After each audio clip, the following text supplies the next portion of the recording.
What's up, Puffs? How's everybody doing tonight? Good to see everybody. What's up, Mr. Mondefontaine? Scott Cutting. What's up, Todd? Scotty06. Hairline.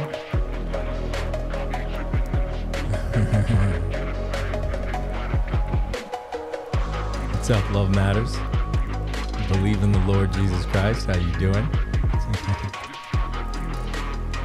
What's up, Jim?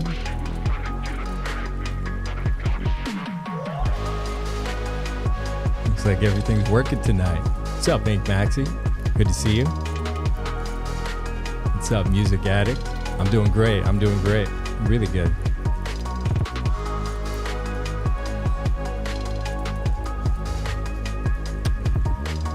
What's up, Tot Anon?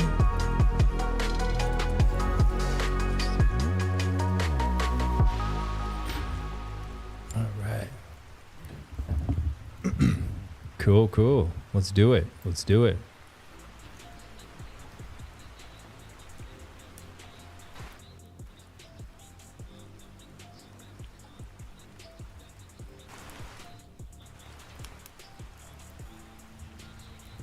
is that?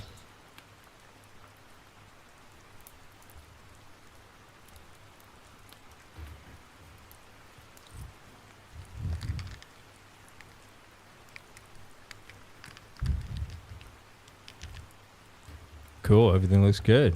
Let's do it. Let's get it.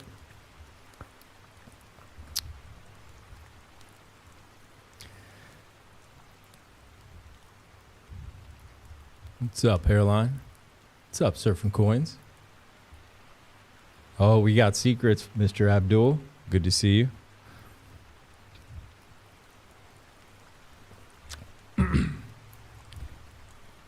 Man, it's so quiet right now. What's going on? Oh, there we go.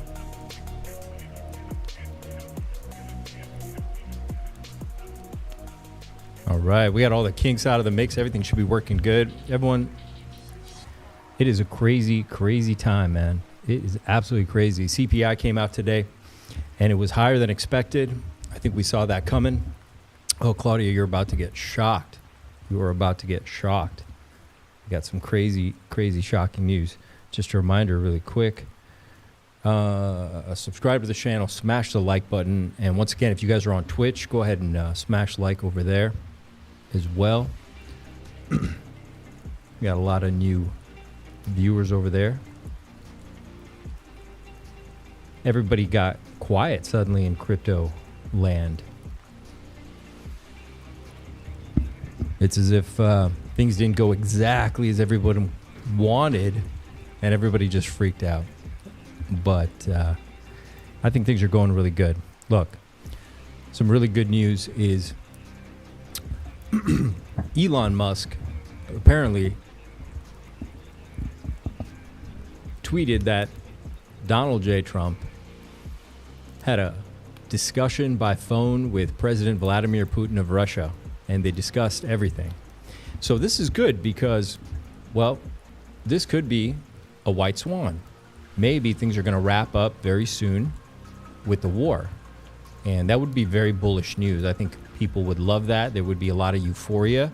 They would probably stack that with other layers of sentiment to drive the markets up, not to mention just general good feelings with people. This war has been very intense. And apparently they discussed it in length. A lot of lives have been lost. I had moved out here right before the war had begun. I was setting up to move to Kiev. I have a lot of friends in Kiev, Ukraine. I had at the time. I still have Ukrainian friends that are still there. I do talk to them every week. And so it was a very, very rough period for everybody. For everybody. It's been really crazy. So if that wraps up, that would just be fireworks and flips and champagne for everybody. You guys give me a sec. I'm going to drop the link in. I remember how to do it. Everything's brand new now. Let's see.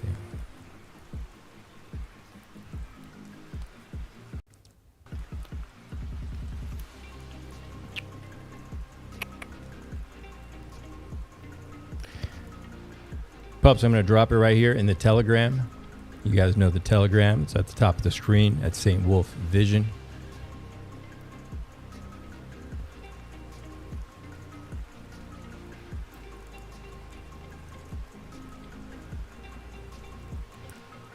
Zoom, yes, not capturing. All right. Yeah. That would be amazing if the war wrapped up. Zero Hedge just did a post about it. Trump ends Ukraine war in first 90 days. The odds are up dramatically. We're at a 40% chance on Polymarket. Polymarket's been incredibly accurate, so 40% is good. I think we'll see that spike up pretty soon here as we get some better news of it. Because you can just see on Trump ends. Yeah. Yeah, it was dropping down and it just skyrocketed. So if you guys are over there, get your bets in. There's a lot of people who don't understand what's going on. I think most of you in chat, you guys know what's going on, what the situation's like.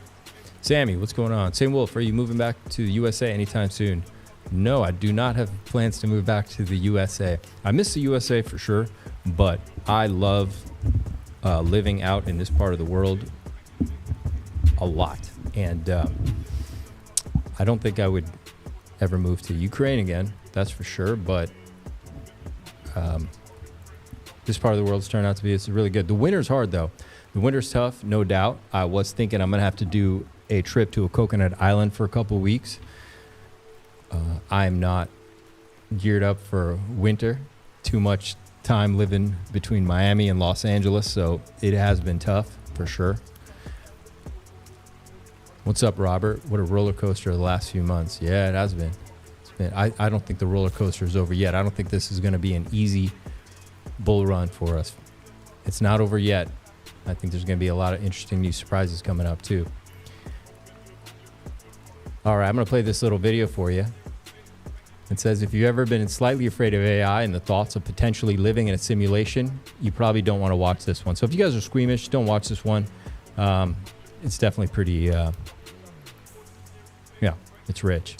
By growing brains in a jar and connecting them to a computer made from stem cells that were stimulated in a special way to form neural tissue, which grew and eventually formed structures and even brainwave activity similar to that of a premature human baby. They then hooked up this brain into a computer, connecting it into a virtual world where it learned to play Pong completely from scratch. I want you to realize what this means. Like, this isn't a computer bot that was pre-programmed to know exactly how to play the game. That's easy. It's an organic brain that they grew themselves that was given Pong with no instructions, and it just taught itself how to play, which is honestly nothing new. That's just AI. But this is organic AI, which happens to learn quicker and is also more energy efficient than traditional AI. It learned to play Pong in about 10 to 15 rallies, when a regular computer AI would take around 5,000. Albeit the computer AI can simulate those 5,000 rallies much quicker, but that takes a lot more computing power, which is sort of our main bottleneck with AI at the moment. Energy. This is organoid intelligence. Take human brain cells, grow them in a petri dish, and then use computers to train them just like AI. Naturally, there are ethical concerns rising, as there is surmounting evidence showing us that these are conscious, like a human. Even the scientists working on it themselves admit these organoids are sentient. They took it a step further and tested out these organoid brains inside real physical robots, feeding them the sensory input of everything the robot experiences. And since the computer chip running it is organic brain matter, this technically by definition is a cyborg. Then there are companies like Final Spark that let you rent server space on these organoid brains, which essentially act like organic CPUs. You can even see live streams of the brain computers you're renting out. And now this next part right here, what they're doing here might actually prove simulation theory. So they have this virtual butterfly simulation that's controlled by the organoid brains, meaning the brains feel and experience everything the butterflies do. Again, the brains weren't trained or programmed how to be a butterfly. Just like they did with Pong, they were just fed the sensory feelings of being butterflies and kind of figured out themselves how to flap their wings and just exist. Much the same way you weren't pre-programmed to walk or talk. You experienced sensory inputs in the forms of sight, sounds, touch, and learned, taught yourself along the way. This is an organic brain being fed computer data to make it believe it actually exists in a simulated world and it's also likely sentient. This company essentially just created the Matrix for butterflies, and its consciousness is available for you to rent out. And when no one's using it, it still just continues to exist with no human interaction whatsoever. If the brains really are conscious, as the scientists suggest, they're not going to know they're this organoid computer brain in a lab hooked up to a virtual simulation. They're going to believe that they really are that butterfly. If that's the case, what's stopping all of us from being our own organoid brains in some lab in a different dimension? Meaning this, everything we see and experience right now is our own simulation that we've been plugged into, except we're not butterflies, we're humans. And everything we do, every decision we make is not by our own free will, but by some, I don't know, fifth dimensional entity renting server space in our brains, just the same way this Final Spark neural platform lets us do. And when we sleep, maybe our idle brain computational power is used for other purposes, which we experience as dreams. Okay, I'm gonna stop right there. You gotta sleep tonight. Are we really brain organoids, existing in our own petri dishes, connected to and experiencing a fully virtual, simulated world? Because we just pulled it off. And according to simulation theory, if we're capable of creating virtual simulated realities, then chances are we're already living in one. Well, there's a lot to unpack there. And it is something I actually do want to bring up really quick, because I think it applies to a lot about how we're living our lives. But let me plug in a guest. We got a guest in the green room right now. Let's let them in. Let me see if I remember how.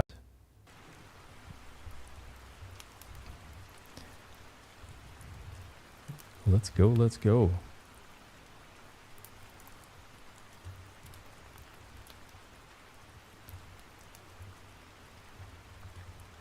Hey, what's up, Fast Abdul? How you doing? Hey, Wolf. How's it going, man? It's going good, man. How are you? What's new? Good. My green screen's not working today. There's too much light in this room, which is actually kind of nice. Oh, hang on. Actually, it just wasn't on. There you go. I mean, oh. Ooh. Yeah. Might just be right in here. How's he looking, chat? It's kind of tough to find a medium there. Maybe we just leave you on backlit. Yeah. You could just leave me on, green screen for now. Maybe I'll blur the background. I can do it. Let's see. Oh, I can even get rid of the background. Let's see. Does that get rid of your head? Yeah. Parts of it. Kind of does, huh? Yeah. That'll do. Let's just go with that. Yeah, it looks nicer. Chat's in a thing right now. Pubs, you are a receiving and broadcasting entity. You are tapping into massive levels of consciousness, the biggest supercomputer in the universe. That supercomputer is the universe. All right. And the capacity to which you discipline your mind is the level at which you can access, or that thing can access, this plane of physical existence, this frequency we're at. Okay. It's called tapping in. Or is that thing tapping in through you? Either way, it doesn't matter. But it's really happening. Every thought you think isn't your thought. It is, but once you think it, it's broadcast across the whole entire universe. See, light is not the fastest speed. Thought is the fastest speed, the speed of thought. And any thought you have can be perceived on the other side of the universe. I mean, look, have you ever heard of the split? There's a split experiment, okay? For the collective astronome, the brain is a receiver for the collective consciousness. Absolutely, but there's many layers of that consciousness. There's a collective. There's even a higher collective. There's a even higher. There's many layers going up. And you can tap into all of that. That's where all these ideas come from. That's where art comes from. That's where the zone is, when you get in the zone. All right? You're tapped in. But that's why your thoughts matter so much. They're being broadcast. People can feel them off you. We call them vibes a lot of times. Right? So if you take these brain cells and you put them into anything and you grow them, you're going to have consciousness, a capacity for consciousness. It's in the nature of how things work.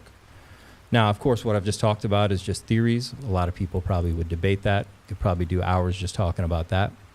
But it's a real thing. I've always believed in this. I've always believed in this. Your thoughts are not your own. They're being broadcast out of you. Everything you think about is being broadcast and taking shape in some form. In some form. Creating your vibe, creating the sphere around you, your aura. Someone else is here. Who's that? Hello, hello? Can you hear us? Who's that? Hey, Wolf. Oh, what's up, Norbert. How are you, man? Yeah, all good. Man. Yeah, let me plug good. in. You? Yeah, man, I'm doing great.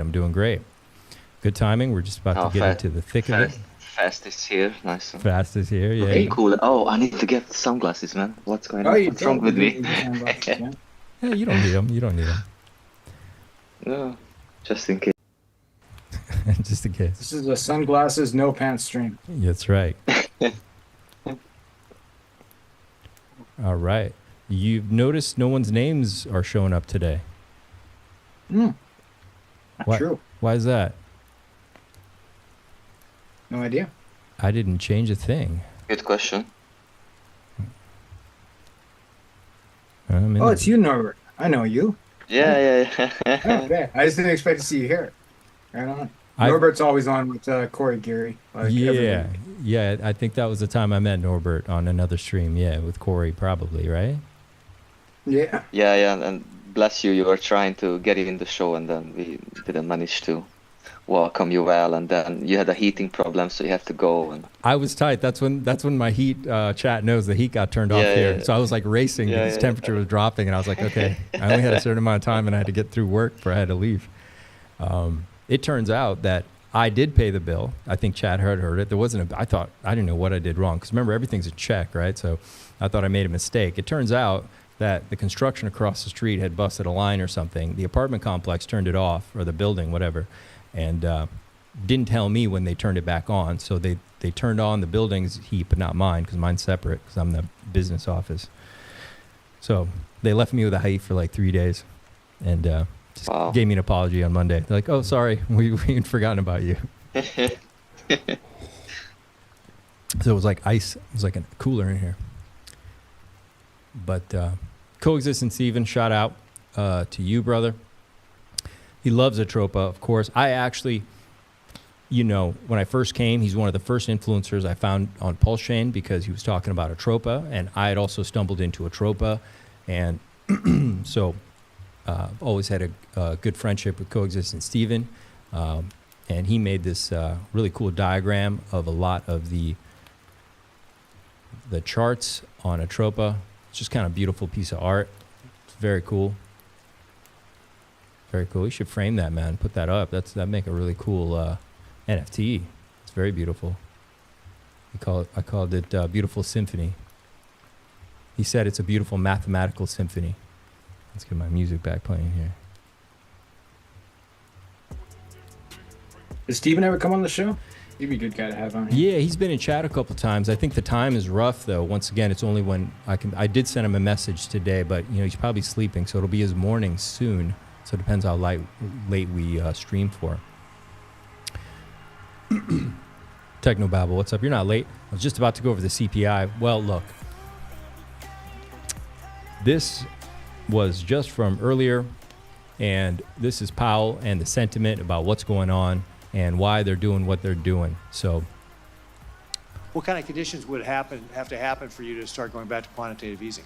So to eat quantitative easing. That's a tool we tend to use when we're at the effective lower bound and we can't cut interest rates anymore. So nothing like what you're seeing in the current day. It's a different test for stopping quantitative tightening, but we would use QE going forward only in a situation where rates are at zero, and we're a long way from zero now. So that you think that, again, just generally speaking, then, if things were to remain stable, you'll continue to unwind the balance sheet, you'll continue the quantitative tightening. Can't give me a range on this? Is that what I hear you saying? That's right. That's right. Okay, great. Well, I encourage you to keep doing that, because, again, I think that's important to be able to make sure that you've got powdered for the next issue that we may face. So thank you very much, Mr. Chairman. Appreciate you being here. What kind of conditions would have to happen for you to start going? So everybody wants to know when they're going to print money. That's pretty much what it comes down to, all right? And you know, I got in an argument with some people a couple years ago too, where they're like, look, they're going to print money any second. I was like, look, they don't have to just start printing money. It doesn't work like that. And a lot of people got spoiled and trained into believing that the Fed would just bail everybody out any second, and it doesn't work like that. Obviously, last time they printed money was in COVID, zombie apocalypse, and Zombie virus, yeah, Zombie they call virus. it the zombie virus. and they had a reason to do it. And they're going to do it again. They're going to need a reason to do it, but they don't need to do it for a long time. They could hold off on doing it for quite a long time, but eventually they will, because that is the setup we have. That is the system we have, and they will certainly do it. But a lot of people that were thinking they're just going to do it and pump markets for this bull run, they may do it at the end, or maybe this war wraps up with Ukraine, and maybe they have a reason to stimulate the economy. They stack that with the euphoria of the war ending, and we have this just incredible amount of bullish news coming out that might start catapult us in. Or maybe they do it when this run is over and it kicks us into the next run earlier, which is another theory I had.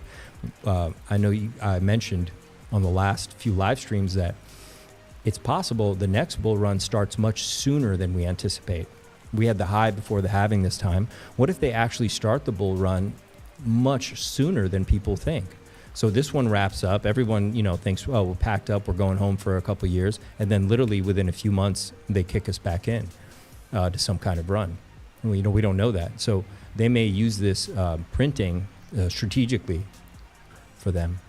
Somebody says QE is in July. It's possible. It's possible they do it in the summer. Maybe something breaks. Maybe they're just waiting for something to break. Obviously, the CPI data came in hot. That means they're going to keep rates higher for longer. All right. And it's also letting people know they're not planning on printing anytime soon. And that's where we're at right now. That's the situation. They don't have a reason to. Oh, sorry, first. You go ahead first. And we want them to print, right? Like that's the desired effect for crypto, is we want them to start. Not necessarily, because imagine if they start printing, then it's like a bandage on a cut. Like you have like a severe injury, but you're only losing like a plaster, to put on that severe injury. That's always the aftermath effect. They're trying to resolve something which is already gone very, very wrong, and until the market data, which is most of them manipulated in my opinion, because they say, oh yeah, the job data is good, but they don't say that people are taking 2 jobs because they cannot meet ends, like they're struggling to pay bills and feed families and stuff, and they have to sacrifice more of their time just in order to get by. But in numbers, it looks good because it's more jobs. When the guy does a second job, then it looks like it's more jobs are created, but it's not the real numbers what they're producing, unfortunately. But I agree with, for example, today was a good example. I was trading Bitcoin. I was trading the price of it, and there was a massive dump as soon as the news came out at 1:30 US time. I mean, London time, market dumped like significantly, and I was watching key levels, and on those key levels, the candle stopped on a 15 minutes, and then created a nice, fairly long wick from the bottom, which showed me buying interest. So I said to myself, okay, open a long position. I went long, get my money out, very nice. Then we did a higher low. I got in long again. This is very nice again, yeah. This is and the I S&P did it 3 500. times this afternoon. This is the S&P 500. Last time they printed, it was down here. This was zombie apocalypse. Okay, they cranked on the money printer. Do you really think markets are at all-time high, that they would start printing now or ease rates now? It doesn't really make sense if you think about it. Why would they do like a bullet for them in a gun? Yeah. They're not gonna shoot the bullets unnecessarily. Yeah, it's no danger. I mean, you're already at all-time highs. I mean, it would be insane to do that right now. It would be crazy. Sorry to interrupt, Wolf. Can you take a look and see if any new guests have joined? Yeah. Oh, we got somebody. What's up? Oh, it's that guy. It's that guy. It's a new guest. Let's see here. Let's go. Let's pull him up on screen. Some people may recognize him. Probably not many, but a couple. Looks familiar. There he is. You got entrance music Coach. and everything. What's up, Coach? We got no audio from the coach. Coach. What's happening, brother? You are live. He's deep in thought. He's deep in thought. And just to finish that thought, which I started saying earlier, so you can see that because one news came out, it affected the market. You know, everyone got like kind of panic mode, and then they realized that it's not as bad as we thought, and then also the price of Bitcoin became fairly attractive for a certain amount of people, and they just started buying up, and we went back even higher than when we started. So might not necessarily we need money printing just to buy crypto assets.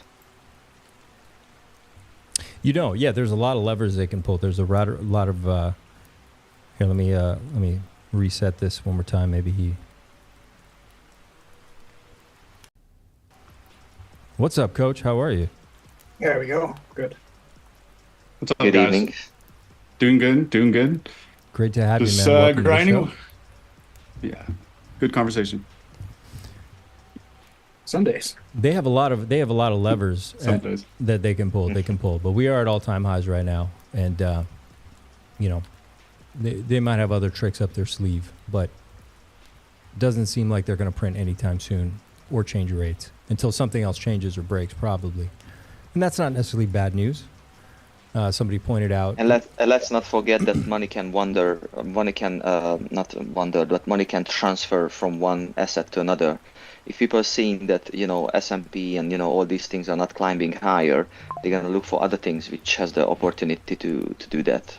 Then they might just move to crypto, you know, and especially more of these regulations and clarity we're going to get from certain lettered agencies, then it's going to be more accepted, and people are going to be like, you know, why not? You know, 1% of my wealth is not going to kill me, but if I put it in this thing, it has a chance to do 10x. Does the S&P 500 has a chance to do a 10x? Probably not. This is the Global Liquidity Index. You can see where they started cranking right here back in March of 2020. You can see how insane this pump was going up until January of 2022. And then they've been pulling it back ever since then. But it probably should start reversing, just looking at that. But that is the Global Liquidity Index on the S&P 500.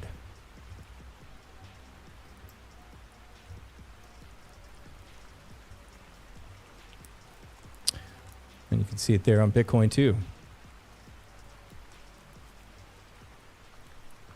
1% of that moved into crypto, it would be such a game changer. Yeah. Oh, We are still early. it's still early. Yeah. We are. I'm starting to get all kinds of old people asking me about crypto. My dad, my father-in-law, you know, like people who wouldn't normally have commented on it. We just need more well laid out sites, landing sites, where if someone comes in, they can clearly see like in a 1, 2, 3 option, you know, and then each category should have a 1, 2, 3 option, and then on the main page, the landing page should be like, because even PulseChain, the other day I haven't touched my crypto for a long time, you know, like it was no point. I kind of round tripped my entire portfolio. I didn't take profit on HEX last time, and I was keep pumping money into HEX, ICOs, Hedron, and all these things, and obviously it went down significantly, so there was no point selling it. All I was doing is farming and, you know, these kind of things, providing liquidity.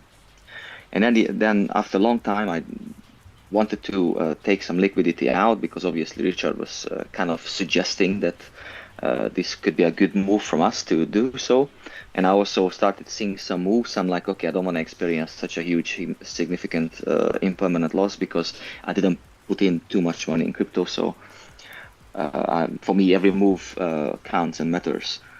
So I went on PulseChain.com and I was like, okay, so I'm gonna get to PulseX, you know, like all these additional sites that hex piñata dot whatever. It's not like pulsex.com or whatever. So it was not that clear to do it as a.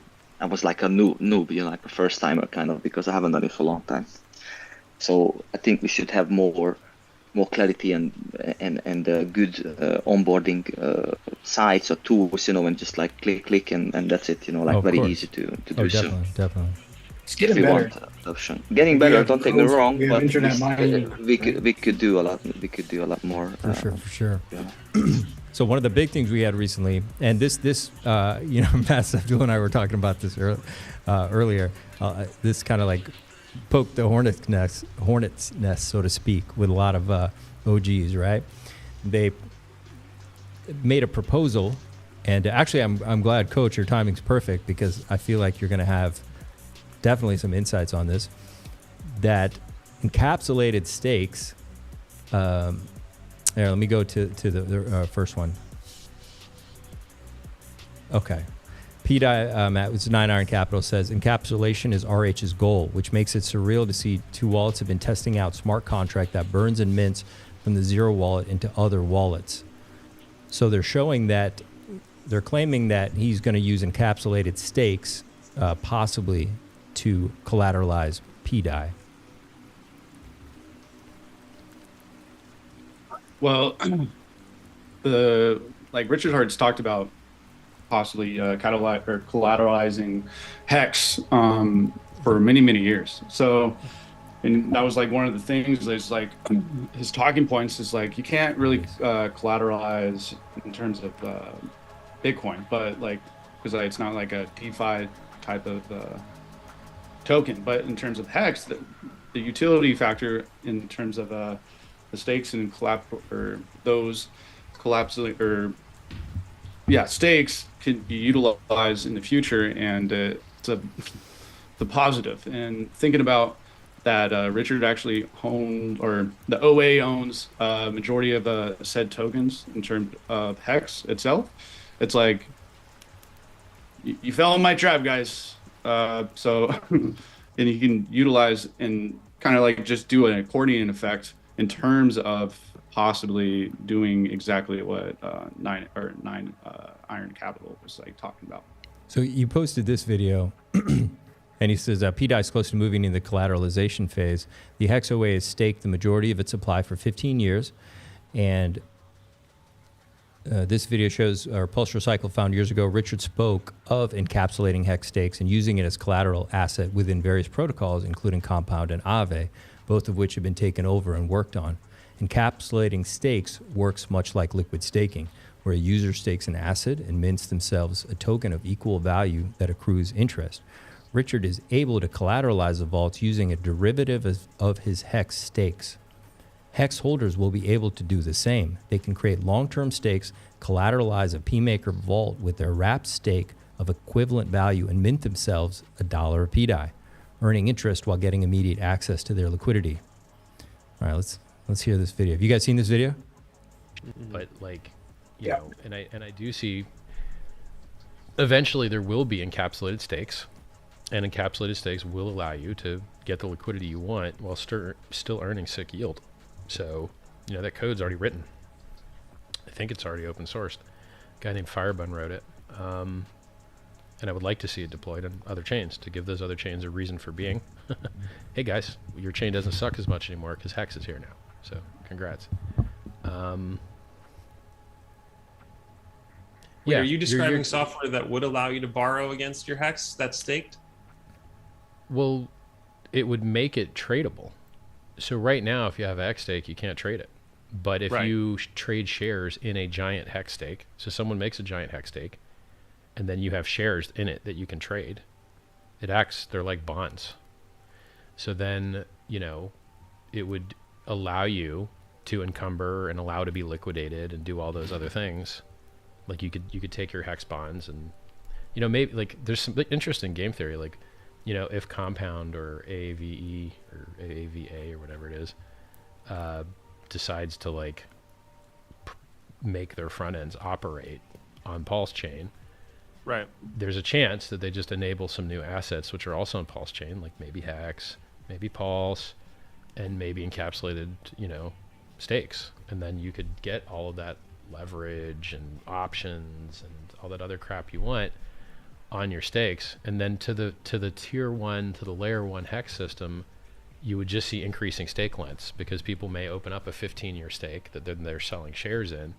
And then you've got, the counterparty, the smart contract risk of the encapsulation, but you also have, more flexibility. Like you can get out. But to the tier 1 HEX system, it's just going to look like Grayscale, basically. Like Grayscale is a system where it only buys Bitcoin and never sells it, and then it brings in money that otherwise wouldn't have come in from legacy finance. That's awesome. Well, encapsulated HEX stake is quite similar in that it just buys the HEX and pretty much never sells it, because it's probably going to be a 15-year stake that they're sharing in, and then it's, I believe, will be good for price. So.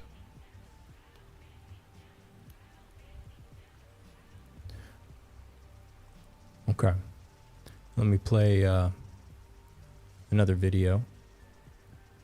That's this video here. Appreciates as much as it does. Part of the reason why HEX appreciates as much as it does is because we reduce the velocity to 0 by locking it and staking it. And so you reach this dilemma, which is if you create a layer 2 system where a giant stake is created, a giant 15-year stake, and then people can purchase shares in that stake, is that virtual supply that is created, and does it therefore increase the velocity and then decrease the demand? And I would have thought originally yes. And so I wouldn't have originally wanted to have seen people build layer 2 encapsulated stakes and then issuing shares of HEX stakes on other chains or on. Then I switched my mind on it, and I'll tell you why. The Grayscale Trust is the same thing. It's encapsulated Bitcoin ownership. So the Grayscale Trust raises money through private placement memorandums for private investors. They use that money to purchase Bitcoin. And then those people that invested in the private placement, they don't have any right to redemption. They can't actually turn those shares back into Bitcoin. The only thing they can do is, after they wait 6 months, resell those shares on the open market, OTCQX, et cetera. And historically, there's been about a 20% premium. Recently, there's been a discount. So if you think about it from that perspective, the Grayscale Trust just buys Bitcoin and never sells it. How could that possibly be bad for price? I mean, that seems like the most beautiful, glorious thing you could ever have for price. And from that perspective, encapsulated HEX shares would be the same thing. So a 15-year stake gets created and people are buying shares in it. Well, it's going to be 15 years till you're going to see those HEX on the main chain again. So I'm actually bullish on encapsulated stakes and encapsulated HEX shares and other networks. And the code's already done for it. It's open sourced. You could deploy it on another chain if you wanted to go through the work of doing it. I haven't had time. We've also got a wallet, a HEX wallet that's done. I haven't had time to release it. There's a lot of really cool stuff kind of going on in the ecosystem. All right. What's up, Pedro? How you doing, brother? Hey guys, I'm good, and you? Good. We're talking about your favorite subject, HEX. Oh yeah, I know. Of course. The topic of the moment, I guess. Part of the reason why HEX appreciates as much. So him and Decentralize Me and 9iron Decentralize Me are both very confident that this is something that can be done. But a lot of people weren't too happy about it, or just absolutely didn't agree with that. Oh yeah, I'm on that. I'm on that field, I guess, on that side. Yeah, I don't think that you can do that with staked HEX. You could potentially do that with HEX that is not staked, I guess, right? Like with Maximus DAO, for example, they already do that. They do exactly that, actually. So I guess, yeah, sure, you could copy Maximus DAO and then, or use Maximus DAO, right? Even the Maximus, the Maxi tokens, or the DESI, or any of the perpetuals. So I guess, yeah, that could be a thing, 100%. But I guess the HEX would have to be not staked, right? For him to be able to do that, I think. I mean, it's possible to. I mean, Is it possible to do it with hex that's already staked? I'm not going to say it's impossible, because there's ways, right? But I think they're like so far-fetched and so, yeah. And that's why Alex came up with this idea with the Hadron Icosa, these HSI stakes. But sure. The problem was with that one. It's Alex an is NFT, right? Yes, but Alex is a brilliant mind. But if he would have sat down a bit longer and perhaps talked to like financially literate people and discuss the options, what the outcome can be, just play some scenarios and discuss it a bit further, then those would have worked out way much better. Because in my opinion, and Corey was saying this previously, that they were just so undervalued, like it was like pennies on a dollar, like to buy those HSI stakes. And if it would have been more gradually released on the market and have some different release or tokenomics or game theory, then the whole thing would have been a much longer lasting system, which would have benefited many of the users. But if you think about it, the system wasn't really tokenized, right? It was just like it was a encapsulated stake, but the stake remains whole, right? Yes. It's always, so if it's a 15 million hex stake, exactly, it's always a 15 million hex stake, and you can't take bites off it, right? Or sell bits of it. And that makes it hard. And that's, I think, the reason why you can they didn't hold their value, because who has enough money to buy and sell 15 million hex? Yes. Like, it's not the same. The tokenized hex stakes, like Maximus DAO or Actuator Protocol, they've proven to hold more value per hex. And I think that's, and would be suitable for collateral for something like pDAI, whereas an HSI, where it was a single, HSI stands for hex staking instance. That's the NFT thing, where it's a single hex stake of 500 million hex or whatever silly number.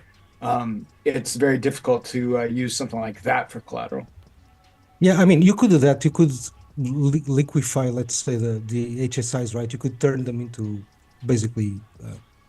You could turn them into tokens, right? Into coins. You could tokenize it, yeah. Tokenize you own a portion of this. Exactly, but I think that's Maximus already does that, right? It's I think it's it might be a little bit pointless or not, because a lot of people have HSIs, right? So they could perhaps send them to a new contract, right? That tokenizes the HSIs, for example. So I think that's I think Hydron V2 will have that. I'm pretty confident. Yeah. And like Hydron, the only reason I personally, and this is like a very personal opinion, okay, I could be 100% wrong, but perhaps the reason why Hydron didn't, had more adoption, and I do think personally that it had a lot of adoption, right? But it could have been greater, let's say, if they had like I did with X1, right? Like if they had embedded like a price oracle or something, because you like the problem with people, I think, with Hydron is that you have to do the math, right, to understand if it's if it compensates or not to liquidate the positions, because everything is done in Hydron, right? So you kind of have the math. You don't have the dollar value, right? You need to convert everything into dollars and then go into the positions individually and understand if it makes sense or not. So I think perhaps if they had just added that it's not really small, but that feature, it would be easier for everybody, like using the protocol, right? Because everything would be in dollar terms. Pedro, you should become a consultant for many of these guys creating projects on crypto, man. Your brain is is really running. I love it, man. Thanks, man. Thanks. See, that's what should be Hex and PulseChain about. More working together, helping each other out. Even just to look after, scratch each other's back. Like, okay, come over. Have a look at my project. What do you think I could change here? Yeah, you could make the website look a bit better. You could include this function on top of that. Okay, in return, I look after you. I give you, I don't know, a stake or like a HSI or whatever, some sort of anything, for those kind of. No, but it's actually my fault. I could have participated more, I guess, right, in the groups. But it's I should participate more, I guess. It's only 24 hours in one day. That's what I always say, man. Sure. Yeah, but I should try harder. That's the fact. That's the truth, I guess. But I think the discussion is very important. Like, even like, look, even if the guys are wrong in the terms of the ideas that they propose, and even if sometimes I seem hard on them, I honestly, I just want, to further the discussion in a way that I think it's proper, right? That's it. That's the only thing that I'm trying And to do. it's beneficial for everyone. It's not like I hope so. moaning or pointing fingers. You're Exactly. positively contributing to something which has a positive outcome, and everyone benefits from it. Like that's hope how so. most of us should behave. And if someone is not on board, then sorry, take a different boat or take a train. Or No, and they can, like, just tell me to fuck off, man. It's fine, right? It's absolutely fine. I don't mind. So, But anyway, on topic, the tokenized hex stakes as collateral for pDAI. Does it work? yeah, that's the thing, because obviously the hard band has just made a lot of stakes recently, right? And I'm assuming that's what they're implying, that he's done this as part of the design to now be able to use them in this way. Is there something he did with them that allows him to do what they're saying is possible? Richard is creating a secondary market that enables him to collateralize pDAI, monetizes OA holdings, and PulseChain. One of the easiest ways he can encapsulate his stakes after they've been made is by using a tracking system that logs the stakes into a smart contract that can later be used to mint the derivative tokens. So the derivative tokens presumably being the tokenized hex stake, right? Yeah. So I think that concept's good, and probably you guys might have a comment on this, but the problem is that the majority of these stakes are already made. So there's the 7-day stakes that are not are going to end like tomorrow that he made, and maybe they could be used. But the ones that are already made, that's difficult. There could be a way by taking over the entire wallet in theory. Any ideas on that, Pedro? Maybe you would have, like, imagine, like, there's two solutions, I think. One is the one that I don't think it's never going to happen, which is you would have to give the keys away, right, to somebody. Right. That makes no sense. The second one is to have like a contract, right, like the contracts that are wallets, basically. So instead of having like an EOA, right, an address, it is a contract managing the wallet for yourself. There's an ERC for that, standard for that, I don't remember which. But again, I think that's also far-fetched, because the OA, as far as we know, is a wallet, is not a contract, right? One of these contracts, right? So, like, they would have to change the ownership anyways, right? So again, I think it's that's why I think it's far-fetched, right? Because with like Hex that is already staked, again, like, if it's not staked, then it's like, go for it. It's absolutely fine. If it's staked, man, like, it's not that it's impossible, and like it could be like something different, something way more centralized than what I'm saying, right? But like is that something that you guys feel that he would do? Like, maybe, right? I could be wrong, but I just don't think that the route he would take would be a centralized platform. Are you just saying it's your opinion you wouldn't do that? I think I'm asking, it's is my this opinion. technically possible? I'm not trying to question, figure out what. No, sure, like, it's always technically possible somehow. Okay, like, it's well, always. I mean, it's that's always. a huge deal then. The fact that but being technically possible doesn't mean it's feasible. There's a huge gap. Well, we don't know what his strategy is, so I'm not questioning that yet. No, we don't know. Yeah, we don't know. But it's a probabilities game, right? It's like imagine, it's like difficulty levels, right? Like if you have like one that's very easy to do, and then you have one that's like super complicated, and it might mess up, and it can bring a layer of like problems that I cannot even conceive right now. Maybe like you wouldn't pick that one. That's the only thing I'm saying, right? It's always possible. Everything is possible at the end of the day, or like not everything, mostly everything, right? Okay. Technically. But I think a lot of the people were up in arms about it not being technically possible, but it does seem to be technically possible, and we have a lot of videos. But it's very far-fetched. Very far-fetched. What is far-fetched? Like but Pedro, what if he did give up the keys to the wallet, right? Like, in theory... Yeah, like, in theory, like, yes, that's what I'm saying. Like, in theory, anything can happen. But, like, look, just because it can happen in theory doesn't mean it's going to happen, right? Like, there's a huge difference here. Like, it's like...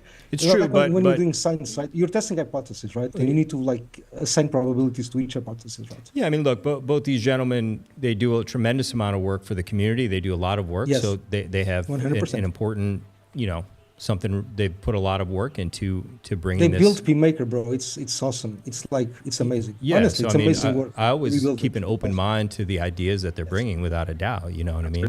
So Here's another video. I haven't I seen. mean, I've already answered this 20 times, but make a 555 day, a 5,555 day stake on the main net, and the private keys or whatever. Live, do some atomic swap shit. I don't know, whatever. Figure it out. You're selling shares of the mainnet Ethereum 555 day hex stake on your tier 2 or your side chain or whatever you're doing, and then people will trade those shares just like they trade grayscale shares on the OTC bulletin boards that represent real Bitcoin. You're going to trade your encapsulated hex stakes that represent real hex stakes. And you can trade them in and out and as fast as you want, and cheap as you want, and all that shit. And it never will see mainnet again, unless you have a right of redemption, and then at some point, your DAO or whatever could cause the contract to emergency end stake and a roll up, like if you want to kill it or whatever, or if you want to let the stake go all the way to the end and then end the stake and pay everyone out or whatever, you can do those things. So, and the code's already done. Like, you can already do encapsulated stakes with open source code that is available in the dev chat. If you go to hex.com/dev and find the chat, then the code's there. And so you should be able to, with probably not too much adaptation required, operate said encapsulated code on other networks that are already interoperable with Ethereum. Optimistic rollups, perhaps, a lot of options there, guys. Some of these things don't have clear answers.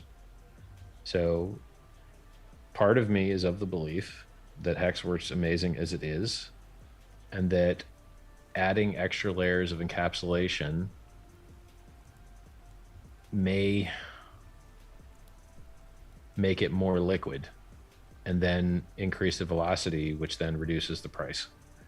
So, but if it's not rehypothecated in a way where it's derivative, if it's actually spot, in order for you to sell this much shares of the real stake, you need to have purchased the real stake, then I'm pretty sure it works out. So my current thinking on it is that the encapsulations are a good deal, particularly in a high fee environment. And then if it turns out to suck, you can always just de-emphasize them. You're like, oh, okay, we checked it out. It sucked. Okay, well, we're not going to talk about it anymore. So it's worth trying, And if the analogy holds that it's just like Grayscale, then it's an obvious no-brainer. If the analogy doesn't hold and it was incorrectly formed, which it might be. I mean, this is probably worth like a good week of deep thought. I haven't put a week of deep thought into it. If right now, so like people message and they're like, I don't understand the 15-year stake thing. Okay. Yeah, I get it. You're pleb. You don't understand long-term thinking. Fine. It's okay. A guy like that still might want to benefit from being a member of a pool that is taking advantage of longer stakes. So at some point, an efficient market is just going to figure out that, if you have an audited contract, it might be worth the trade to have a larger attack surface, that you try and buy down the risk with audits in order to get, 3 times the interest. Because right now, if you want to get a 60% interest rate, you need to have a 15-year stake. Well, if someone does a layer 2 and then makes a 15-year stake and then sells shares in it and they become tradable, you're getting 15-year stake profit, but you're also able to get in and out whenever you want. But the price that you're paying for that is the increased attack surface, which you can buy down that price with audits. So like, someone's already written the code to do that, and it's already in the dev chat, and it's just like, I wouldn't promote it with this layer 2 with the fees where they're at. I would probably just promote it as an experiment, and release that on some layer 2, or Matic or whatever, whatever side chain thing is going on. I've got like 5 I can name off the top of my head. Because it would alleviate, for the people that want to trade, it would alleviate their gas problems. Because now you could take one mainnet Ethereum 15-year stake that's getting 60% interest, and then trade the shares of it on the fast, cheap layer 2. And, it's worth a try. Yeah, but again, it's talking about Maximus, encapsulated stakes. Yo, really quick. One sec. Yeah. Crypto Artie, thanks a lot, brother. Massive super chat. Crypto Artie says, RH blessed us with a vertically integrated ecosystem ready for the bull market. Rocket ship. Hex, pDAI, Inc., Pulse X. And we even have our own memes that can most pump.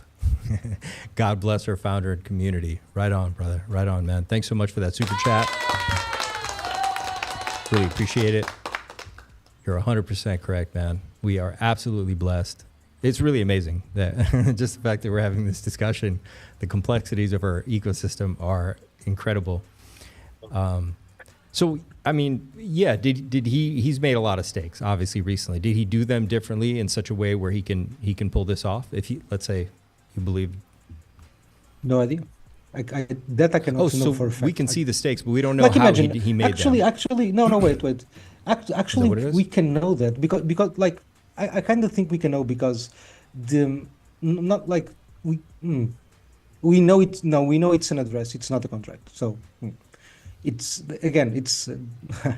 it doesn't look good, bro. Like Tantu, who Tantu is the guy who built the Maximus Perpetuals, right? Like the guy. I'm not sure if Richard was talking about Tantu Nomi. The guy who was built, like he said, like the guy who built this. I think he was referring to Tantu because he was the guy who built Maximus, right? So, like he agrees with my position, right? So, like he understands this probably even better than I do, right? Well, like when I built X1, I went to him like for questions, right? Like to make sure that I was like, it doesn't matter, technical stuff, right? Like he agrees because again, he agrees with what? Again, it's not. I'm sorry, he agrees with me with my position that you cannot use stake hex to do that, right? Okay. Because it's not that at the end of the day you cannot find some magical way to do it. Yes, sure. Right. Like I'm sure you could, but like it's not probable. So what is so when we look at what 9iron and Decentralized Me have put forth regarding this, what is it in what they've discussed that makes them believe it's possible to be done?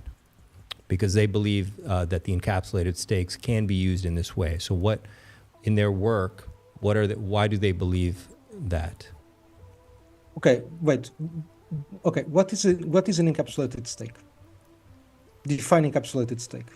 Well, I think we're talking about a stake like in ICOSA, right? Like I'm assuming that's what a stake that is wrapped. Right. It's wrapped, but this is my point. For it to work, it needs to be wrapped in something, right?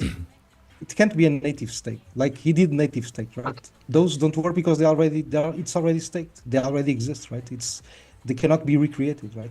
You can emergency and stake and do them again, sure. Like as I'm saying, we're left with wrapping the whole wallet as the only possible option. Yes, which is so far-fetched, bro. Like, do you agree with me, Abdul, or not? This is the world that we're talking about, though, is the far-fetched world, the world of possibilities. Sure. Yeah. We're talking about the world of possibilities, brother.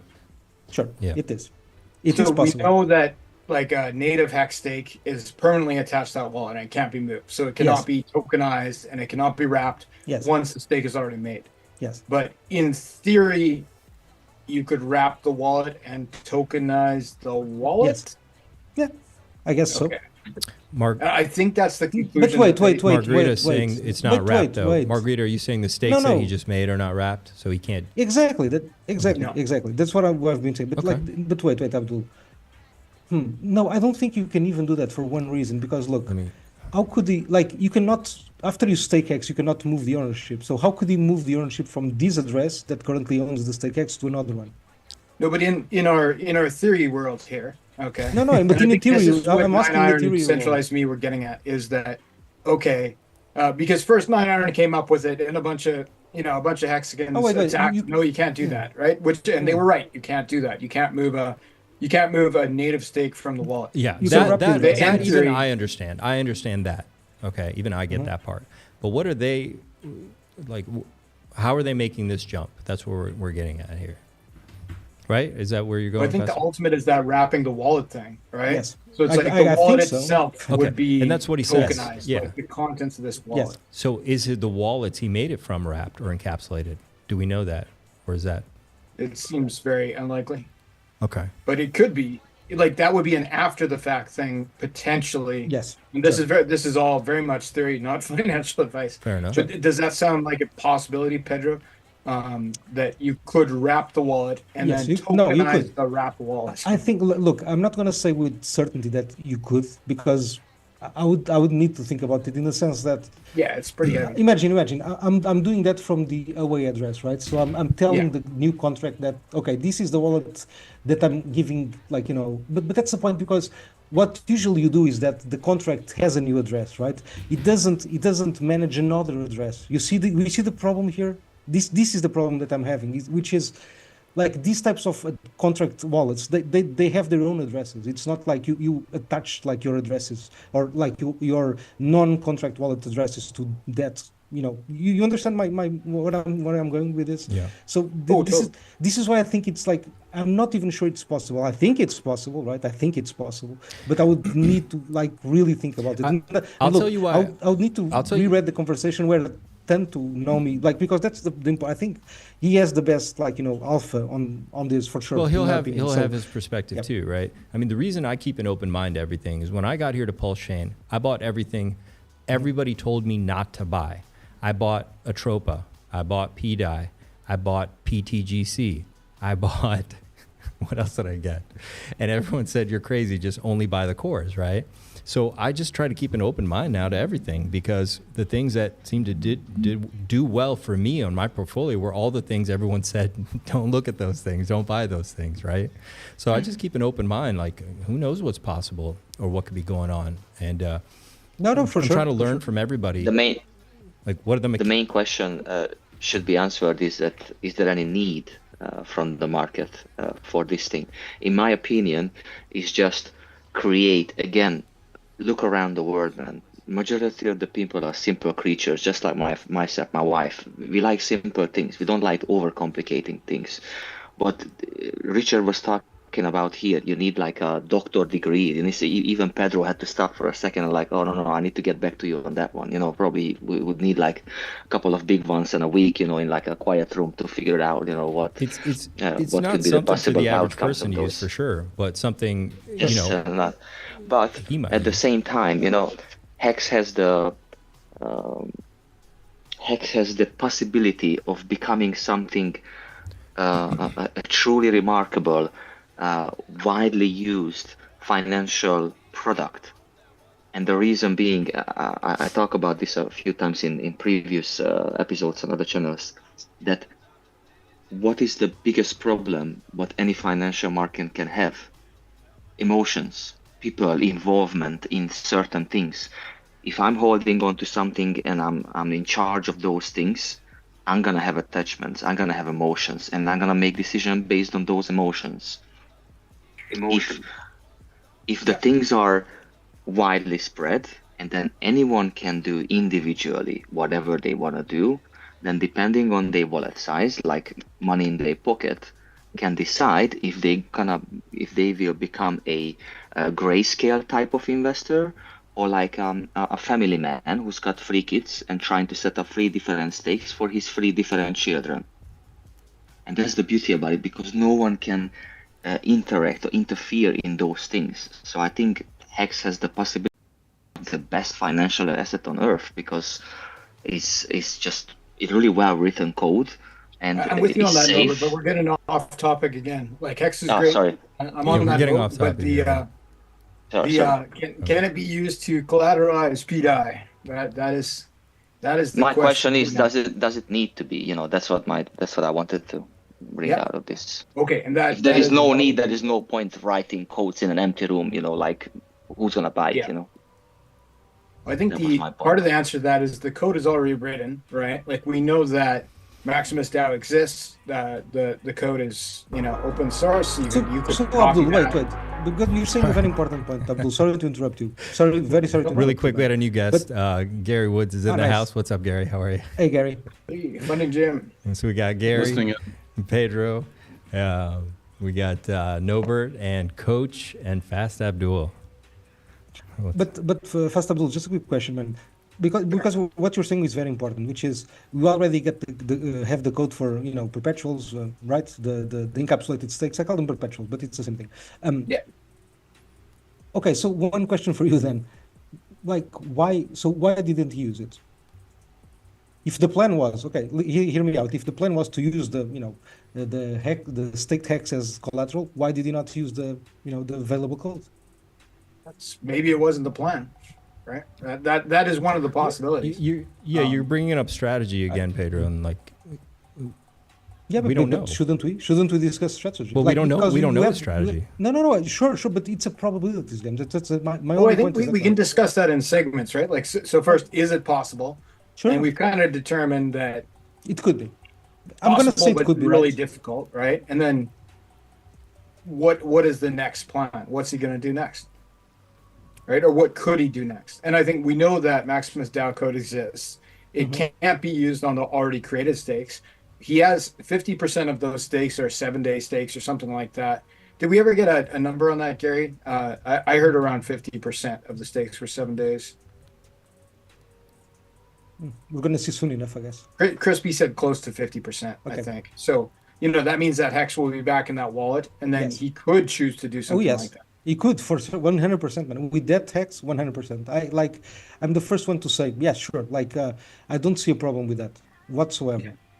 Whatsoever. But there has to be a market is the other side of that too, right? Like, you can't just tokenize a Hex stake without having people who want to buy the token. Right. Yes. So that part of that has to be in a liquidity pool, all the things like you have to, like Maximus DAO, right? You have to be able to buy and sell the token. It has to have a price.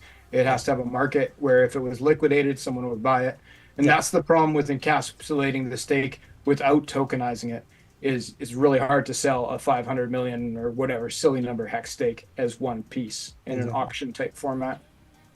Yeah. Have you already walked through, earlier in this stream, the comparables of Hedron? Hedron looked at what stakes people had, and then you were able to mint or claim a new token, and then that new token had to have its own liquidity pool, and then it had to have trading volume. Same thing with communists, I believe. The idea of having a coupon rate and all these other kinds of things.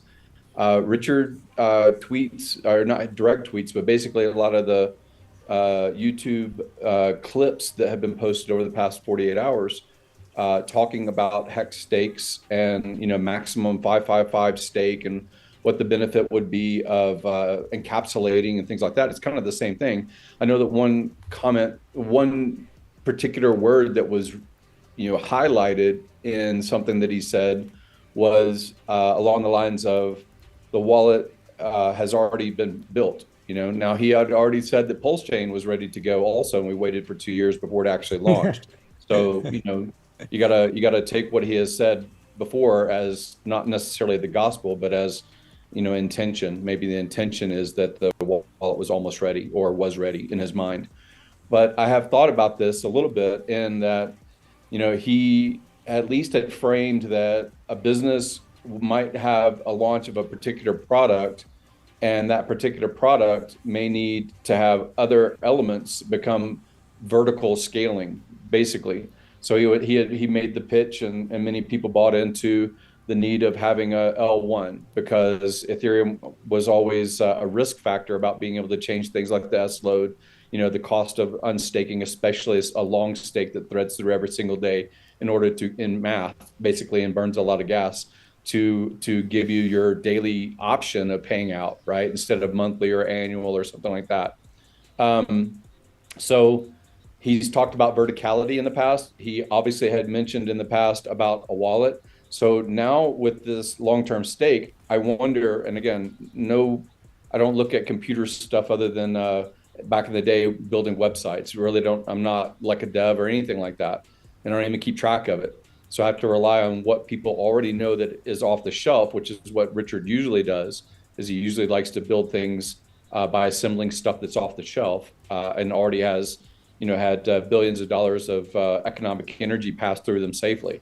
So I do wonder if this particular mechanism of staking 5555, this massive volume, if that was through a particular wallet, like a new wallet, and then that new wallet in that action somehow mints or keeps track of, keeps accounting of the fact that it got, you know, staked or whatever, but it still has some kind of off chain or maybe separate chain or testnet chain accounting, because that's the same thing. Like we for many years have said Hex is burned and then it is reminted. Like that's not the same thing as burning and never being able to retrieve it.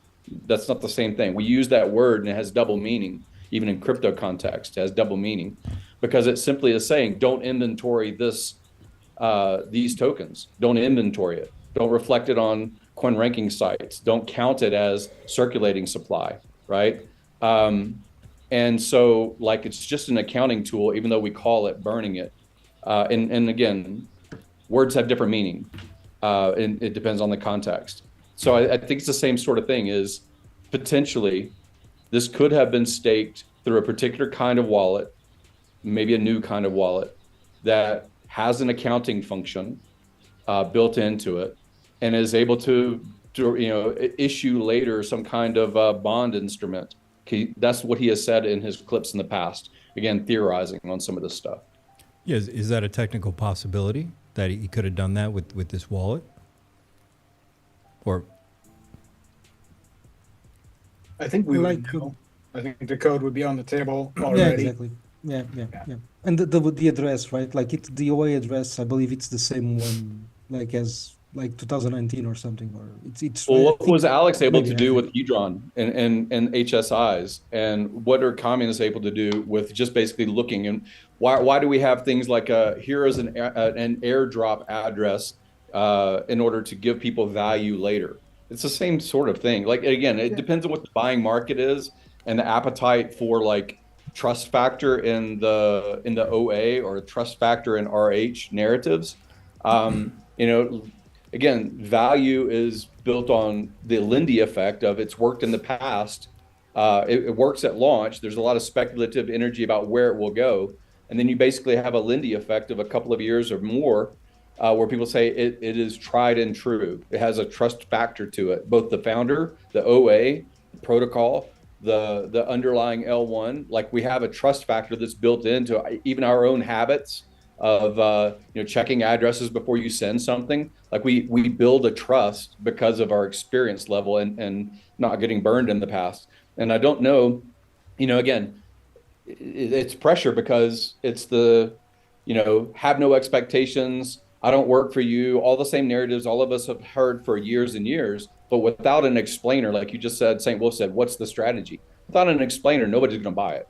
Like people aren't going to buy into the hypothetical unless the price is up on the thing that they hold, or even the yield element that has been put out there for a long time. I understand that whales have been short time, and you know, sharks and dolphins and all the different levels that basically could say, hey, while I'm waiting for the price to go up, I'm going to sell this farming, you know, through this farming of yield, short-term stakes rolling over.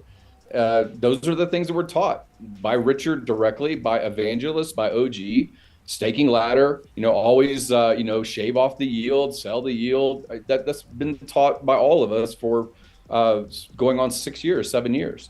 So like to remake the use case or the utility for it, it really does have to come from the founder. I don't think there's any proxy that can speak it into being valuable other than the founder. Not sure, but don't you consider Hedron like valuable or Maximus valuable?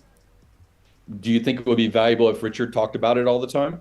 Oh yeah, for sure. Versus more valuable. Absolutely. That's what I'm saying. A single tweet can give a lot of value, and a I single agree tweet with can take away a lot of value because we do listen to what the founder has to say in this grand scheme strategy of being a better Bitcoin. I agree. Yeah, like a single tweet would like make all the difference. Like a single tweet would say internet money wallet was awesome. Like, you know, talking about that, right? And it would become more popular than it is. Yes. People trust Rabby and they trust MetaMask, which is a horrible experience. But like there are other things being built on this chain. It's just, is it directly participated and supported and promoted by the founder, by the proxy for the OA, right? But is it? Very few one things question, are. but do you He's think almost that will never change? done Like that. because it does that for GoPulse, right? For example, He does promotes that Go for what? Pulse, right? For Go Pulse, right? Go Pulse. Right. He does that for pump that's not a power. token. He That's not a does that for a project. lot of things that he never would have done in the past. So it's a it's a different religion. It is almost Old Testament, New Testament kind of pivot. in the Old Testament, you had smite the Philistines and all these other kind of very challenging, non-loving kind of God figure, and it is a remaking of the religion in a lot of ways. I agree. Sure. But it has to have, it doesn't matter how many hundreds of hours of speculation on inside or outside of this community is made. It really does come down to the explainer. Without the explainer and people buying into it, it won't have a use case, whatever this is. Right now, you see the liquidity being pulled because it gets echoed by the community to pull the liquidity. I never saw a tweet by the handle that we think of as Richard saying pull the liquidity.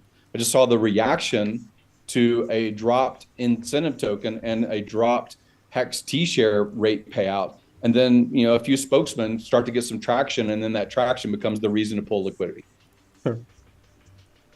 But it's like with the HEX debate, right? He never said one is better than the other. He said the market has chosen, literally. So it's the same thing. Dude, I see the charts.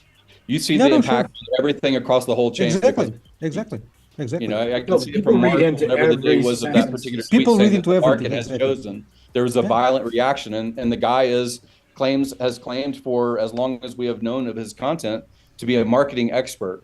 That was a marketing tweet. It was a marketing tweet of distrust, not trust. No, but it was the market choosing. He's not lying. He literally said the market chose, and the market then dumped EX. But it was the market doing that, not him, right? He didn't sell one single token. I have a lot of tolerance and a lot of acceptance of this is mainstream community narrative that there's 5D chess going on. I hear what you're saying. But that's not why a lot of people get into crypto. I don't believe that the Bitcoin maxis have it straight either, because they're basically saying that Saylor needs to buy my bags, the government needs to buy my bags, just as long as I get a markup of 4 or 5x, then I'm happy as a Bitcoiner. Even the newest guys in Bitcoin, like Cardone. Cardone's really very new, and they're just happy with a 4 or 5 or 8 or 10x. That doesn't mean that they're getting the 10 million x that OGs have had. So I can see both sides about as long as someone is buying my bags, whether it's the retail market, all of us talk for years about, let's wait until the cycle. What is the cycle? Oh, that's when the retail noobs don't know any better and then they buy our bags. We're early. That's the narrative that everybody across all of crypto says. Even with TA, and again, I appreciate the TA, but TA is basically reflecting what the market is saying. It's its analysis of the psychological triggers that most people go through and say, wow, this is down. This is a fib level where I would buy in. This is high. This is overheated, the RSI. These are all psychology kinds of things. And every single tweet, every single post, everything in Telegram, every single YouTube has been a marketing tool for people to either buy or to sell. Everything is marketing. It's marketing you to say, I believe it and FOMO, or I don't believe it and I'm FUD. These are all marketing psychology. I agree. 100%. Yeah, I agree. He says, I don't know if I read this one. If the multi-sig wallet itself needs to be a smart contract, which these stakes were not from, a new contract could issue encapsulated versions of the stakes by using an external tracking system. A smart contract monitors for new HEX stakes when a new stake is detected. So does that track well with you guys? The problem is that that wallet has a set of keys that will always be the set of keys for that wallet. So you could make something that as soon as this HEX stake is finished, the HEX gets exported to another wallet. You could make a protocol or some code that would do something like that. But at any point in time, the key holder for the wallet could go in and they can emergency end stake. They could control that wallet, and there's no way to revoke that. Right. So it's a little bit tricky. I think as far as the pDAI bros looking at wanting to include this HEX in their narrative, I think they're missing that there's other things on the table as far as how this HEX could be included without having this large theory of like of how to encapsulate stakes and how you could move it into here, even though it's really hard to move a native hex stake. The truth is that first off, we have the 7-day stakes that will be liquid hex again in short order tomorrow, I think. So that's that is again on the table. We don't know what's going to happen with that. I think it's going to get staked again. Somebody said they just ended. There we go. I don't know. Okay, that's cool. So that's on the table, and then we have the 15-year hex stakes that, in theory, could be emergency end staked, right? And when an emergency end stake happens, 50% of it goes back to the OA, and 50% goes to other hex stakers. And this is now the largest hex staker is the OA account, meaning 50% goes back to the OA account. I think they would have to emergency end stake to realize that hex, but regardless, it would go back to that account. So if he were to choose to recoup as much hex as he wants to that wallet, he could emergency end stake all those stakes in a cascade and collect the majority of it, because 50% goes to the OA anyway, and 50% goes to stakers, and he's now the biggest staker by far. So, like, I think as far as the narrative goes, that's probably stronger, that this hex is not committed forever, because the OA has a wild card that no other wallet has, in that it receives 50% of the emergency end staked hex. Right. So, well, that's the difference. I would be very surprised, but. So I was back and forth a little bit in a tweets thread today. I think it was a Somi tweet or something, back and forth, not directly with Somi, but somebody else. And it goes to the phrasing of burn. When things are locked and they're not accounted and they're not part of the circulating inventory, I think that should be a different word, but we use the word burn because it burns it. And it changes how it gets ranked on coin ranking sites and market cap numbers and things like that, right? So those are marketing. Richard is so smart, bro. Right? Jesus. That's good as far as the marketing narrative, or it had been, right? And then it gets locked to page 201 or position 201 for a lot of the history of Hex, and now it's considered again, marketing pivot is it's a low cap gem, right? That's the marketing pivot is now Hex is 500 million or 600 million market cap coin because the OA has staked. And now that the OA has staked, that's out of this calculation of do not inventory. It's almost like going to Walmart and then everything that you see on the shelf, 95% of what you see on the shelf has a little sign that says do not inventory, do not sell. This is just for display. It's the same sort of thing. So it's not really burned is what I'm getting at as far as a phrase in my mind. Now, people can use different terminology, but I think of it as do not inventory. And then when there's the decision to inventory it again, meaning a stake ends or early end stakes or whatever, a penalty or an award is given, right, of inflation. That's the way I look at it. And so, again, the narrative around the reward, longer pays better, the math that went into basically launching the product, all of that stuff, it does need an explainer. It needs an explainer by somebody that knows, right? And none of us actually know. So there's going to be a lot of speculation. I think that this will be gingerly positive for a while, expecting what happens. Like what happens after this 7 day, it just ends staked, right? There wasn't an EES as far as I know, just the time is up. Has it actually come back into circulation? Do you see the market cap change, or is it just that the time is up? Like has an action happened by the OA to put it back in circulation? Didn't see it yet. I'm not sure. I think it was just a timer, like it was due to be, it was able to be unstaked, and now there would be a penalty phase, right? The first. No, you would have 14 days before. You have 2 weeks where there's no change whatsoever, right? Yeah. And so, like the good thing is it gives us something to talk about, but also on the hedge is it gives other people something to talk about. I see Eric Wall making tweets and retweeting stuff about 2023, which was it's not real yield if the OA in 2023. He's like it's not yield if the OA stakes 90%, you lost all your yield. Like, and that's the position that many people are in. Some are in 5-year, 10-year, 8-year, however long since the beginning of Hex. They're running out the clock on their stake and they see that their payout is lower. So it does change their psychology until the price changes. And if the price changes because of a benevolent whale deciding to give up ETH or give up USDC or DAI or whatever in order to push the price up while there's low liquidity, sure, everybody's going to be loving it. If the price of HEX goes up 10x, and let's see, what is it? Yeah, if it goes up 10x, your payout per T share will matter to you again. You'll be like, oh, wow, exactly. I'm only getting 2 HEX per T share right now. But if it's worth 10 times as much, the people that are in will already still be happy. Now, does that change the psychology of the whales? I saw somebody, maybe it was somebody, I don't know if it's true or not, went through some of the whales wallets and then said, how much ink has been sold, how much HEX has been sold, since the launch of the PulseChain and things like that. And you saw that the liquidity got pulled, and you saw that inks got bought by those same wallets that had been systematically dumping. So, like, does this change the psychology of the whole chain or everything that has an inflationary model? I think a lot of people. Let me add to this point. Let me add to the point because, like, that specific tweet that you're talking about ink. I even retweeted highlighting something that I think is critical, which is they started or they farmed about 4.3 million tokens. Okay, they sold them all. Now they rebought 1.9 million, and this for me is the important part of the message, right? They sold a lot. And they were selling when it was as close as 40 cents. So they were just chronically selling. Exactly. Right? Like they had to rebuy like at a much higher price. They could only buy half. Boom. And this is always my point, which is you can have all the sellers you want. It doesn't matter. It's not the sellers, it's the buyers. It's always the buyers. Yeah. Well, again, market sentiment comes from marketing. And what are we able to market is the point. Yes. Sure.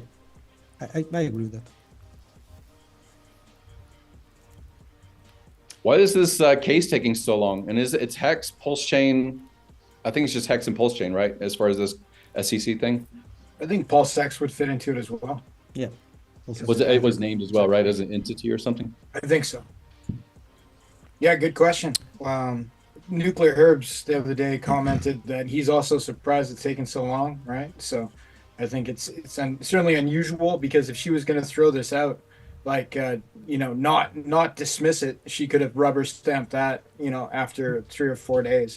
It's weird that she would have not thrown it out for so long without issuing some other comment. But one sec, fast Abdul. Sorry to interrupt you, Khalid. I see you waiting there. I did lose the mouse. As soon as I get my mouse back, I will let you in the room. So just hang on. Sorry to interrupt you guys.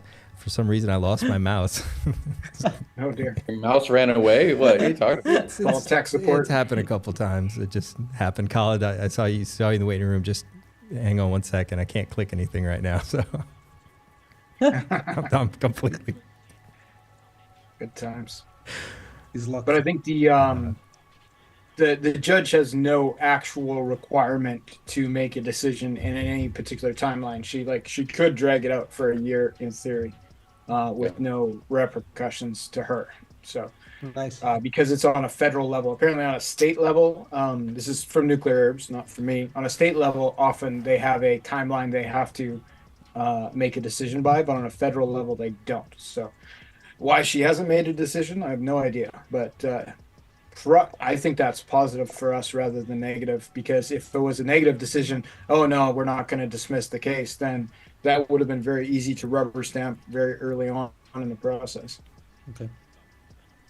Interesting. Well, again, I don't know, like getting the stamp of approval about the SEC or Hester Pierce, or calling it a meme coin mill or whatever you want to call this chain. What percentage of the users of this chain would not use the chain anymore because the SEC? Like, there's so much inside of crypto. There's 30 million different tokens. There's so many. It really, again, the idea even of Bitcoin in 2009, the market basically waiting and saying I need permission, goes counter to what crypto theory was in 2009. Like, it goes completely against it. It's not trying to say that you should commit crimes with a payment instrument. Like, if you're doing crimes with parallel to fiat currency, the crime is the crime, not the currency, right? And it goes to, again, the philosophical reason that, you know, I got involved with crypto in 2017 was because it was a freedom, and it was a very much a Roger Ver, Tim Draper, you know, best tool for the use case kind of thing that I got involved with. And that's what I liked about HEX, and I like about PulseChain as a narrative and as a community and as a, you know, a founder narrative. So again, I'm not trying to say that people should break laws, but like the SEC giving value to this chain was never the design. That was never the design. True. But the SEC losing the case and it getting dismissed would return value to the chain, in my opinion. Yeah, I agree. Well, so isn't it funny that I think the Uni token was deemed a security? I think the Uni token was deemed a security. And then 2 days ago, they launched their own chain. Right. The pink chain, the pink Barbie chain of Uniswap. Which is not really a chain. It's more like a cover for a centralized exchange, as I understand it. Yeah, it is a bit. Isn't the name? I think the name is Unichain, isn't it? I'm not sure. Yeah, it is. It is Unichain. It is, yeah. But it's very centralized. Like I think they're tooting like no fees on trades or something like that. But it's because they're running it like you know, on a spreadsheet. They're running it off chain. Yeah. Yes, they are. They are essentially. Some Russian guy has a spreadsheet that says how many funds you have. That's their idea of decentralization. Well, again, we got to be careful with how we frame our like venom at that. I have venom for it, sure, and just like you said, and then people can say something about Ethereum, you know, about the whole, what was it, like you get paid an extra amount if you're OFAC compliant or something like that. So like the centralization versus decentralization narrative, I don't know that that's that useful for marketing. And it's the same thing we are going through right now with what is the OA doing with the stakes? What is the OA doing with incentive token? What is the design and the plan of the lever thrower, right? So it's very hard for us to be pious is kind of what I'm saying. I do my best, Gary. Come on. As long as I can see you and Hayden Adams in the karate combat fight, I'll be happy. I don't think he'd sign up for that one, but if he does, I'm game. Khaled, what's happening, brother? DJ What's going on, guys? Can you hear me? Yep. We can. Yeah. Evening, sir. Good evening. Yeah, it's a good conversation. I've been listening. I'm not up to date with the HEX+Stakes stuff, but I feel like obviously it has shaken a lot of people's confidence because now they're saying, oh, how can he use the OA bags for HEX, which was a significant amount, to collateralize it. It's very interesting to see if he's going to use kind of like a smart contract to wrap the OA stakes to still allow it to be collateralized. But I feel like it still doesn't change the plan technically now. We just need the pre-existing OA bags, the one that still exists, like Pulse and PulseChain. We just need them now to go even higher to cover for the HEX, which I think now it just makes it, instead of going by a 1x or a 2x, we just need we just need Pulse and PulseX to go up by a 5x, which is nothing. If you think about the sacrifice funds rotating in, if you think about, all the bullishness, the fact that we are in an altcoin season, so, I don't think it really changes much, but it's very interesting to see the theories that are going out right now. Yeah, start people thinking. I wonder if gold would be the price that it is today. $3,000 or whatever it is. I don't know what it is per ounce. It's something like $3,000. If World War II didn't happen, and what I mean by that is almost all of Europe was engulfed in World War II, the Great War, before America was involved. And because we were separated by oceans from what was called the Axis powers, in the fight between Germany and England especially, and we came in later. But we were the supplier of butter, of bandages, of bullets. We were the supplier, right? And our payment was not in the currency of any of the European nations. Our payment was in gold. So physical bullion was sent from Europe and centralized into Fort Knox. And again, this payment of last resort had been the metals. Silver, as far as volume, too voluminous by comparison to the value compressed into the idea behind gold, and then the physical accounting of ounces of gold. So I think something like 8,000 tons of gold was concentrated. And I think also there was it during the war when Roosevelt, was it in 39? Maybe it was before the war. Can't remember when it was. But basically, when President Roosevelt had signed a declaration saying that holding gold as a private entity was no longer legal, but we will pay you a premium. And then a lot of centralization, because people paid, said, hey, it's almost like a gun buyback or any other kind of proposal by government is, if you will give us what you think of as valuable and what the market thinks is a certain value point, you will give it to us and centralize it with us. We will issue out fiat in double price, and you have double the purchasing power for a little bit, right? That's basically the story of gold. So like where gold is now is almost similar, if not identical, to where diamond value had been or still is, because of centralization. Single entity, most of the volcano cores, most of the resource for diamond owned by De Beers, marketing on top of the fact of scarcity to convert diamonds to actually be more precious than they were perceived to be before. That's, diamonds are a girl's best friend. 3 months of your salary is equal to your engagement, like all those attachments to marketing. That's what made these things valuable. And I wonder if, Richard's talked about that in early streams before HEX launched a lot. There was a lot of data that he asked the community to provide and source out regarding gold, regarding the history of diamonds. So I remember those specifically. And it's interesting that this concentration, some people might say it's a shakeout, but how many people would exit out of HEX, even EES their HEX, at a 3x or a 4x or a 5x from current price? How concentrated would it be? And again, I see the narratives about like how either an aggressively hungry whale or a centralizing figure would push the price because there's low supply, right? I see those things playing out in these market conversations. So I don't think HEX is done. I think HEX is awesome. I think it has like a yield component to it that a lot of people will exit out of. That we have been waiting for 3 years, basically, for this recovery of a price perception of value. But I don't know what this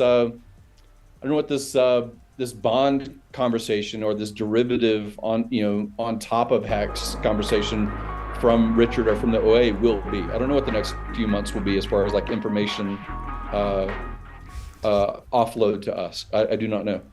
Speculating. Nobody knows. Nobody. Derivatives on HEX could become a more important issue when you start talking about things like communists and Hedron and stuff like that.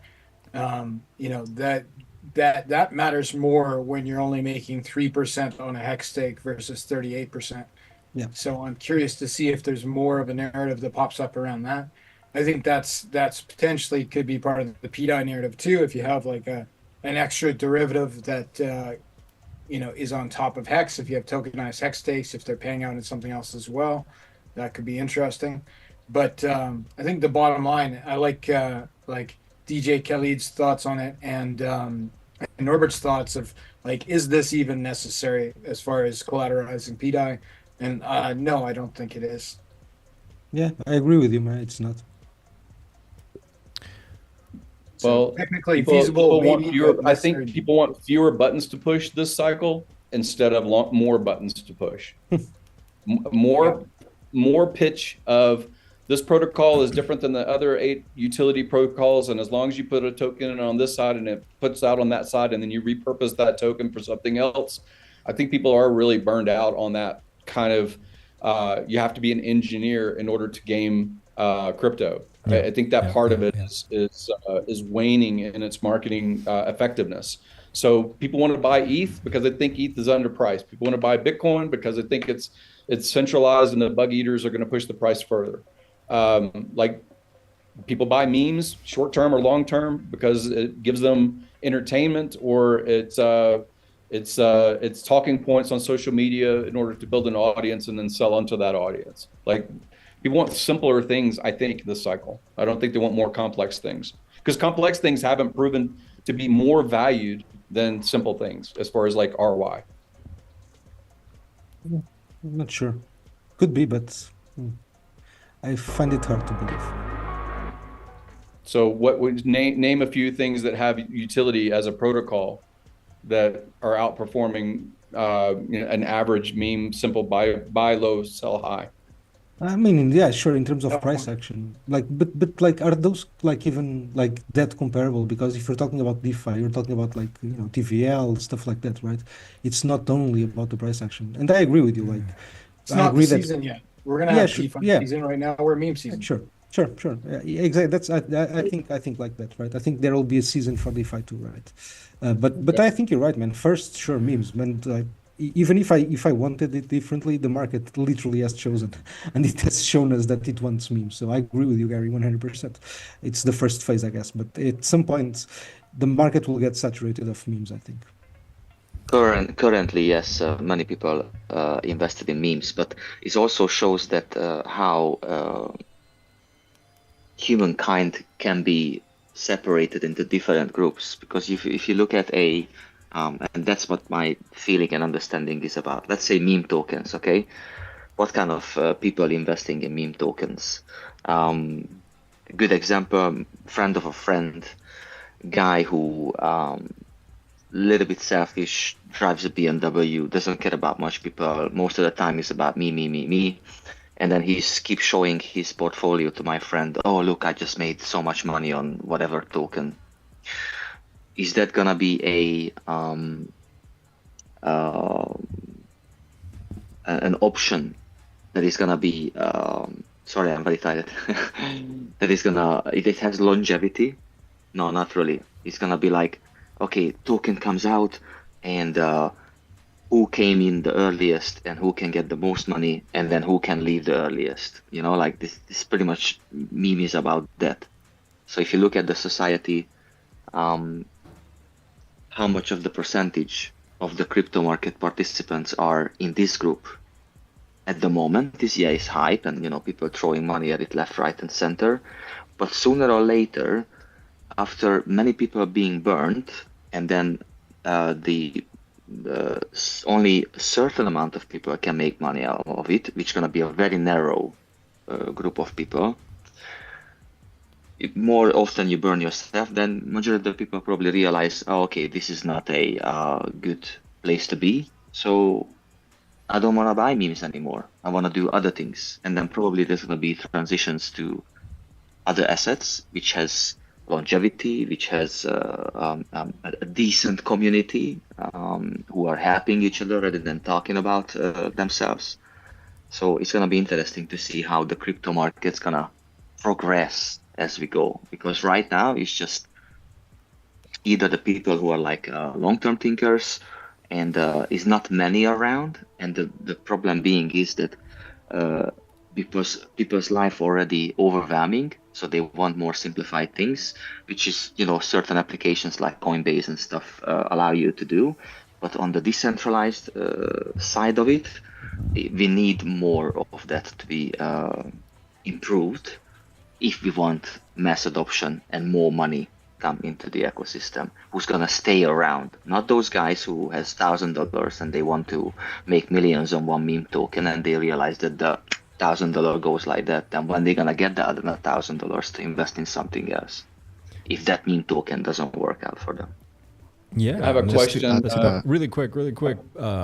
I got the mouse back finally, and I left Rough Patch hanging. Rough Patch, thanks so much for that super chat, man. Didn't mean to leave you hanging. Really appreciate that. It says, I have a question for St. Wolf. Rough Patch says, we are a smart community. Yes, we definitely are. This encapsulated stake thing really brought it to a head and pushed everyone to their maximum neurological capacity. So thanks, Rough Patch. Really appreciate that, brother. Really appreciate it. I have a question for you, St. Wolf. Yeah, shoot. So I think of you as the TA guy. You bring up every chart. It seems like on your streams. I love you give all the analysis as best as you can without any bias that's based on your trading experience. Only comment on the tools of TradingView, all the different indicators. I see things like RSI and all the different patterns and things like that, right? So you have a whole tool set, and they've been developed by traders in other markets. So is there anything in crypto trading tools that actually gives a multiplier or a demerit of some sort because it's a meme token or because it's a utility token? What I'm getting at is the market is there is anything always right. that, other than your chart and your experience, saying, well, meme traders might be short-lived in their psychology, they might be participating for a relatively quick lifespan of this particular meme, right?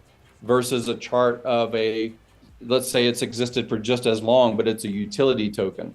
It's an L1, it's a DEX, it's a protocol or whatever. All I'm saying is, without bias of your own trading experience, is there anything indicator-wise, tool-wise, that's different? No, not at all. The market will figure it out, and you'll see it in the charts. I mean, meme coins, they don't live very long, right? So the charts show you that they don't have that much life. And whereas things that have substance, they hold value. Even memes made by, let's say, RH, you can see there's more structure and more support coming in and more buyers. But everything in this is completely fair. The market's one of the most fairest places in the world. It's just open and honest and real. And it's so many people, coming at it at one time. It just democratizes itself. And it's always right. It's always right. It always does what people's emotions move it to. And it's completely neutral and unbiased. But you can certainly see in meme charts how they fall apart and they don't hold value, whereas things with substance do. And I think the market knows that and it sees that. And it'll be a hype cycle just like NFTs or anything, but I think they'll be around without a doubt because I think they have more place than, let's say, NFTs. And I've said this before, that I think we've now witnessed a creation of a bear market hedge with these memes because crypto market can go down. You see pump tires will pick up immediately, what have you. But no, the chart's the chart, and the indicators, everything just it works the same on everything. So if you were to compare utility tokens or utility protocols or whatever of three things, compare Bitcoin Cash, and ETH Classic, ETC. Mm-hmm. Those chart patterns, are they different because of the participants? Because they're all utility. All I'm saying is there an indicator of any sort about how to figure out the mystic value of utility versus just something being popularly marketed, even if it doesn't have utility, does not have utility?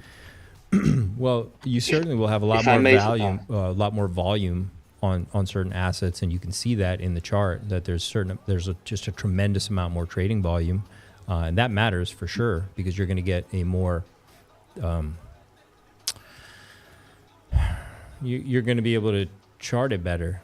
It's just got a lot more people participating in it versus something that's very thin and it's going to move erratically and much more quickly and in that sense.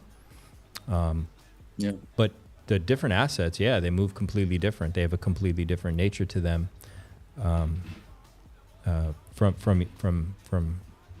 different ones. BCH, that's right. I can't remember if COMEX, if you're trading gold on COMEX, you can't ask for the gold. Basically, it gets settled, right? It gets settled in fiat, right? I'm pretty sure, yeah. So it's a proxy, like the spot price of gold might be the proxy, but you're never actually redeeming. I think that's how COMEX functions. So like, again, these are memes. Gold, silver, as far as COMEX, paper Bitcoin, grayscale shares, these are proxies, right? These are derivatives. Exactly. Yeah. So again, a derivative play is a complex thing to explain to someone that's in crypto. Someone that likes the machinations that plays already in stock or bond. Someone that has experience in charting. I think that's a different audience and user than the 9 to 5 mom or dad that is speculating on, where crypto is going because David Sachs and Trump talk about it. Wait, say that last point again. David Sachs, the crypto czar, that says that that we have memes are collectibles, explaining utility to people. I don't know, I don't know. I guess I'm just ran out of words. But does it matter? Like, isn't like at the end of the day, if the price pumps, does it matter? People just buy things because the price goes up, right? So they don't care if it's a meme or if it's utility, or it doesn't really matter. But utility is easier, like to hold normally, right? I'm not saying emotionally, because you think it's utility, right? You assume there's an underlying value or something. It's retarded, I know, but it's how people think, right? It's like I hold Bitcoin because it's like your dinner. When you choose your dinner and you say, I ate healthy tonight because I had a chicken fillet and salad versus cupcakes or something or an ice cream. Like it just makes us feel good because it's utility. You're like, oh, it has utility. It's got utility. It's a mechanism. It goes through this funnel and into this chutes and ladder, and on the other side, this is why it's valuable. These are feel goods. They're all feel goods. Speaking of Bitcoin Cash, I hope no one's holding it because you just broke a major support and does not look good. I mean, I would consider this a double top, almost like this is just like an M, like I showed on Teddy Bear before. I understand what Gary is trying to figure out here, and probably one of the best places would be to go and see how the community is behaving and what sort of conversations they're having in Telegram groups and stuff like that. That would tell you a lot about that actual asset, Sure. What kind of participants are there, and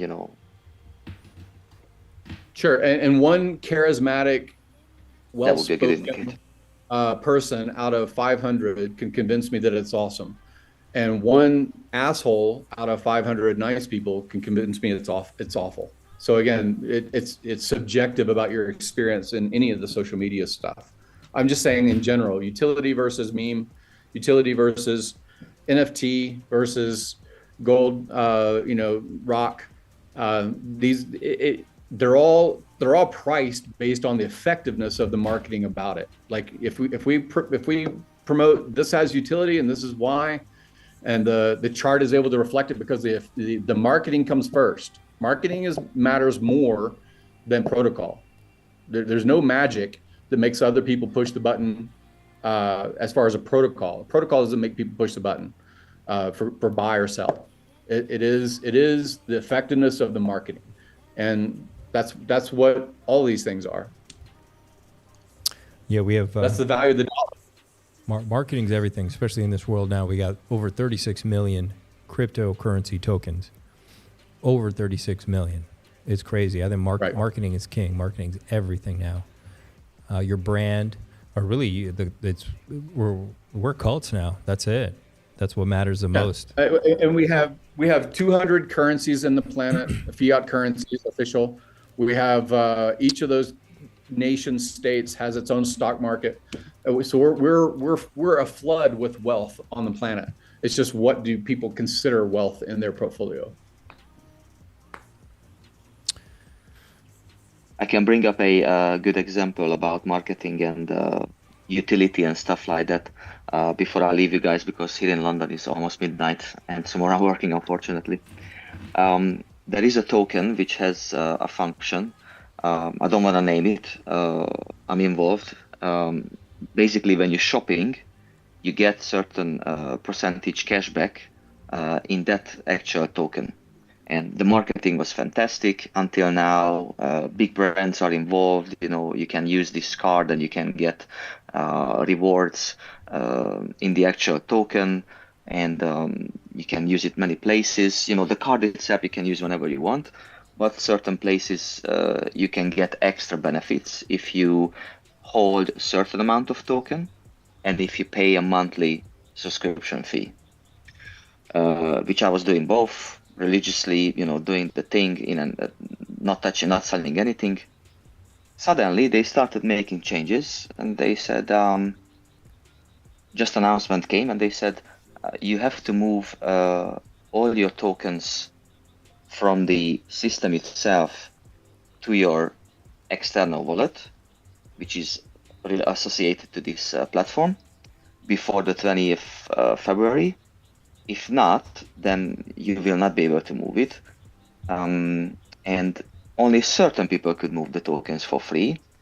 If you are not qualified by any reason, then they charge you a in advance payment of 33%. They call it dynamic fee.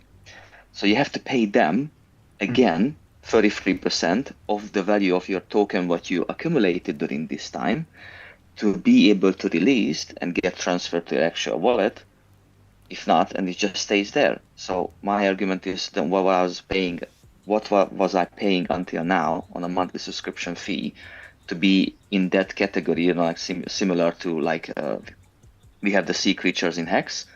Here you have categories as well. So the higher category you are, the more cashback you could get. And it's just a big mess. And if you go to the Discord, because it became so overcomplicated, and then they telling you 50 million different things what they're gonna do in 2025, a lot of people, they started losing interest, and then the problem is that the actual token has a huge potential, and if they would value the customers and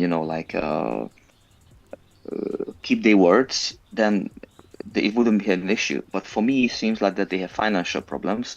That's why they want you to pay them money, so then they can basically you have to buy. Or they say, if you don't want to pay the dynamic fee, all you need to do, buy the actual token and then jump into the next creature category to be on a higher level in order to get the free payout and not pay the 33%. So they force you to buy the actual token. Yeah, it sounds like, I know. Anyway, gentlemen, thank you very much for your time. Wolf, as always, Nice enjoy meeting. every single show of yours. Yeah. Every day when I'm working, you're always in one of my ears while I'm working. All So right on, brother. It's I good to watched see you the again. replay. All the best, gentlemen. Thank you for giving me opportunity to discuss things with you. Good night. Thanks, man. Take care. Ciao. Awesome. Ciao. Ciao. Nice.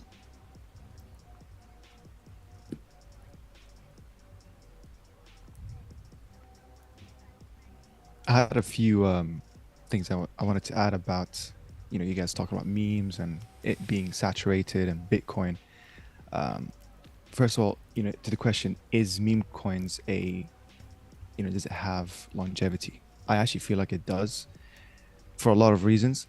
When you look at the market dominance, meme coins are actually 3% of the whole total crypto market cap. So I think there's still a lot of room for growth. The fact that it's the main narrative, but it's still 3% of the whole crypto dominance.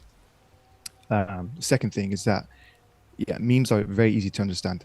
People would rather, invest in a token that ticks the psychological checklists of, okay, for example, this is about aliens, this is about teddy bear. They immediately understand it, and then now they want to be part of it. It's the feeling that you get. It's not really the functionality of the token, because people want to invest in communities.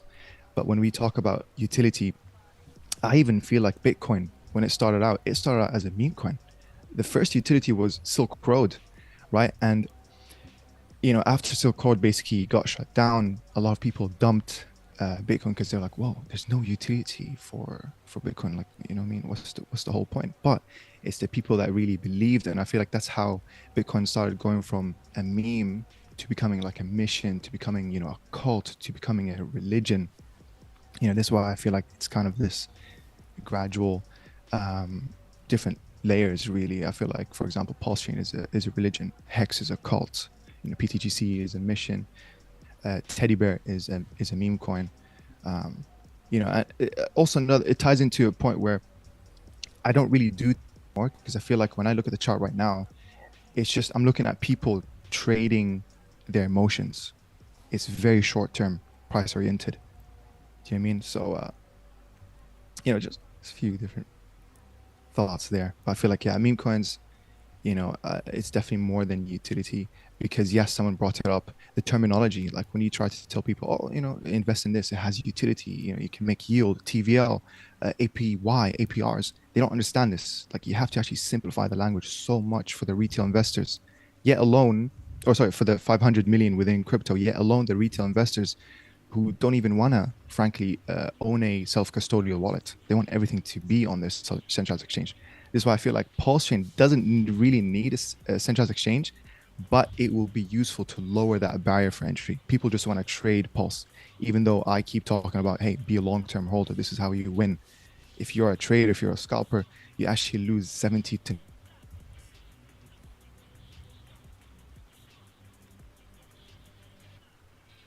Gonna lock up.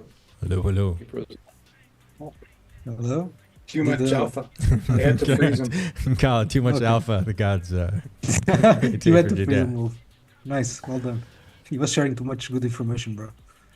You froze there for a bit, DJ. Oh no, where did I stop? He came back. Oh no, he came back.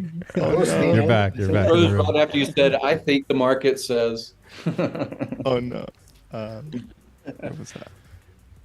No, you were talking about custody. I think the last thing I heard. Oh, was, yeah. People were keeping their stuff on and not in self custody, and then. Yeah, I feel like at the end of the day, we don't really need a centralized exchange, but it is going to still be useful for the retail investors who are going to come new to crypto, who just want to trade PulseChain, even though we don't really advocate for that, but it's going to be a win-win. It's going to lower that barrier for entry, for the people outside of the 500 million within crypto right now. So. Yeah, that's my thoughts really. Those were very good thoughts, man. Honestly, and I agree with Wolf. It was way too much alpha for like midnight where I am. But I think like sometimes I think we might overcomplicate things, because at the end of the day it's mostly about the price going up. It doesn't matter if it's hard, if it's easy. Like, nothing really matters. If the price goes high enough, people will jump aboard. It doesn't matter how hard it is, right? When you guys were talking about Bitcoin, Bitcoin was like super hard at the beginning, right? The first couple 4 or 5 years, it was incredibly hard to understand, to get Bitcoin, to mine Bitcoin, etc. Like it like for most people, right? Because they weren't technical. So I guess, but it didn't matter, right? Like, they learned it anyways, and they it went to 100,000, right? So it's so crazy with Bitcoin, because actually the best time to get into Bitcoin was obviously number one, when its inflation was its highest. Number two, when liquidity was at its lowest. Like, you were able to mine Bitcoin, but you weren't able to sell it unless you're going to trust a centralized exchange, which Mt. Gox got hacked by 200,000 Bitcoin. So it's like the best thing literally was just believing in it. Even the people who caught a 1000x from Bitcoin, from a cent to whatever it was, that's a win, right? But imagine the people who held on and believed, and now they have a realized 10 million X. I'm not taking any chances with my Richard Hart core bags, man. I'm not taking any chances. Good call. Smart. Oh, and just a question for you guys that I'm actually curious. I asked this on Twitter, but I'm keen on hearing your thoughts. What if, for example, Richard enables single-side staking for HEX, and the token that you need to deposit to receive the HEX is the received token from the PMaker vault. So you would need to deposit on pDAI to collateralize it, and then you could earn HEX if you deposit it there. Yeah, that sounds sick. I love that. But would that be locked staking or unlocked staking? Yeah, unlocked staking, right? Like like it was on the testnet, right?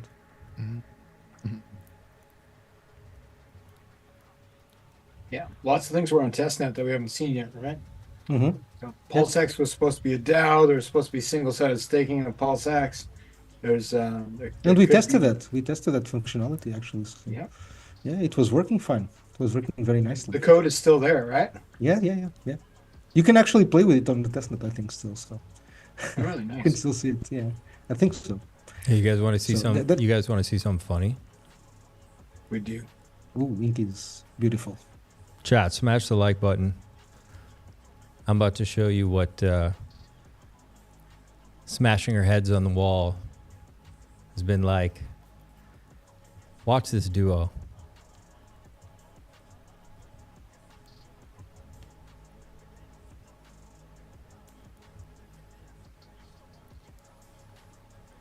Oh, you got glass. Oh Okay. no. Oh. Oh my God. Okay. No, don't tell me the elevator. So it's a big piece of glass, and they're moving it into an elevator.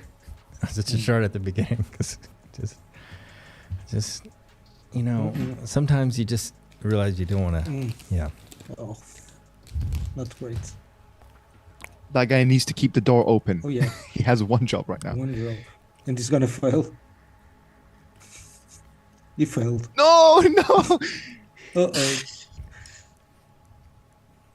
Oops. Oh no. Cover your eyes, bro. They're gonna explode. Cover your eyes. Cover your eyes, bro. Yeah. Oh. Why? Oh, my. Yeah. They're just like looking down, looking around. Like, I mean, look. Steve, they didn't lose any glass. I mean, every bit of glass that came into the elevator is still there. Like, how the fuck? You can tell they're not Hexicans. Look at the guy on the Oh my phone God. standing behind the guy. Like, put your arm in there, bro. Like, do something. What the fuck? It wouldn't Oopsie. have fit anyway. You can see it wouldn't have fit. I like the guy just looking at the glass. And now they're looking down, Like like thinking of their life choices. Yeah. I couldn't The stop. guy watching. was probably a passenger. The guy in the white shirt probably didn't work for the glass thing. He just happened to be, Oh, they're you trying think, to enter my elevator. oh, you're right. You You know, I'll might- be. Yeah, I'm leaving. Oh bro. my. I'm leaving if that happens. and the asshole on the Seems like a phone very standing behind the predictable guy. He's not even helping at all. Put your arm in Yeah. there. Do something. Jesus. He did something. He was talking on the But phone. you but didn't see that coming? Super busy. You didn't see that coming. Okay. Okay. Do you have you guys run through like all the mousetrap kind of speculation Ridiculous. on This is ridiculous.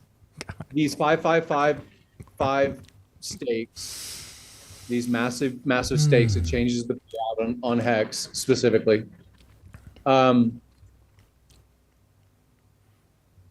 It's weird because we had PulseChain for a week before we knew we had PulseChain, right? There's a lot of Right. and I almost feel like, not that there's another L1, but I feel like natively staking, you know, was or has been touted even today as it had to go through, like if you're going to stake what for an HSI or something like that, you had to do it through it, right? You had to go through that particular tool in order to have a benefit. I feel like these were not natively staked as we know native stakes to be. I feel like even if it's just a derivative and that derivative token is in some way bonded to value that's not provided by us retail, by us user base, but it is by the biggest OA stake.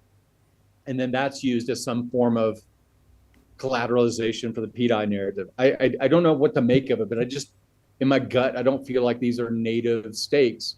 And if they are native stakes, I don't like that for potentially 15 years or longer, it goes to constant speculation about the next stake that is due to be mature, and will it EES in order to, you know, give some kind of additional value to current stakers at the time. Right now, versus before, right now, almost all of the inflation goes to the OA and the OA daughter addresses, almost all of the inflation, and EES. So is it a setup for people to get out and get out at low value for a later pump? It still goes to the centralization question. So like, I don't know how this works out where it's not beholden to a human being or an entity.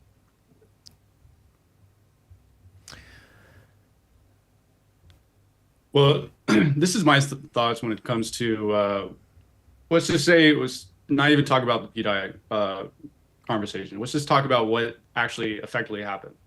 So what I believe that he's done, and he's talked about this in the past, it's like what is the possibility of having like some kind of halving event? So thinking outside the box, like the same kind of concept with Bitcoin, he also has the capacity, and the OA can do whatever it wants.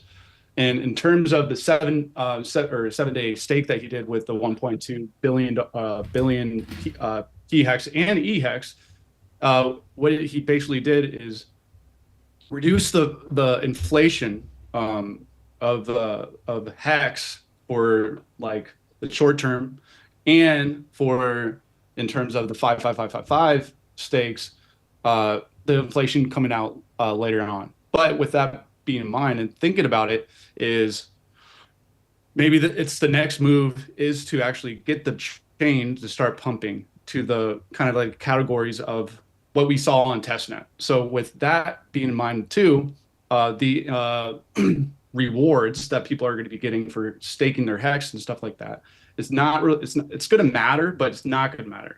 So it's like same, but a little bit different. So if the price of hex and pHEX and eHEX and PulseChain and PulseX, was to say hypothetically it goes up at 10x from here, that the rewards or the yield that you're getting from your stakes from the inflation that you're getting is going to be priced higher. So basically the APR or what you're getting out from the rate of your hex return is going to be the same kind of profitable thing. But he's basically indicating in my mind is like, I want to take this whole chain to the next level.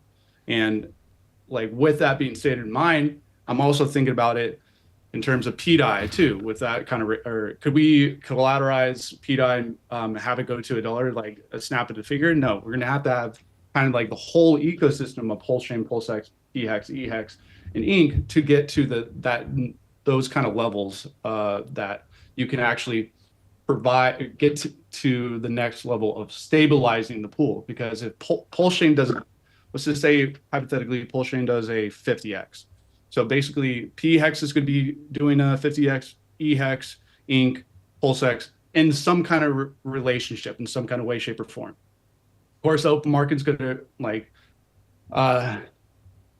give it or like say what green candles, red candles, but specifically if you're rising up the whole ecosystem, pDAI in terms of the liquidity pools, already is going to be raising up the floor price of pDAI regardless.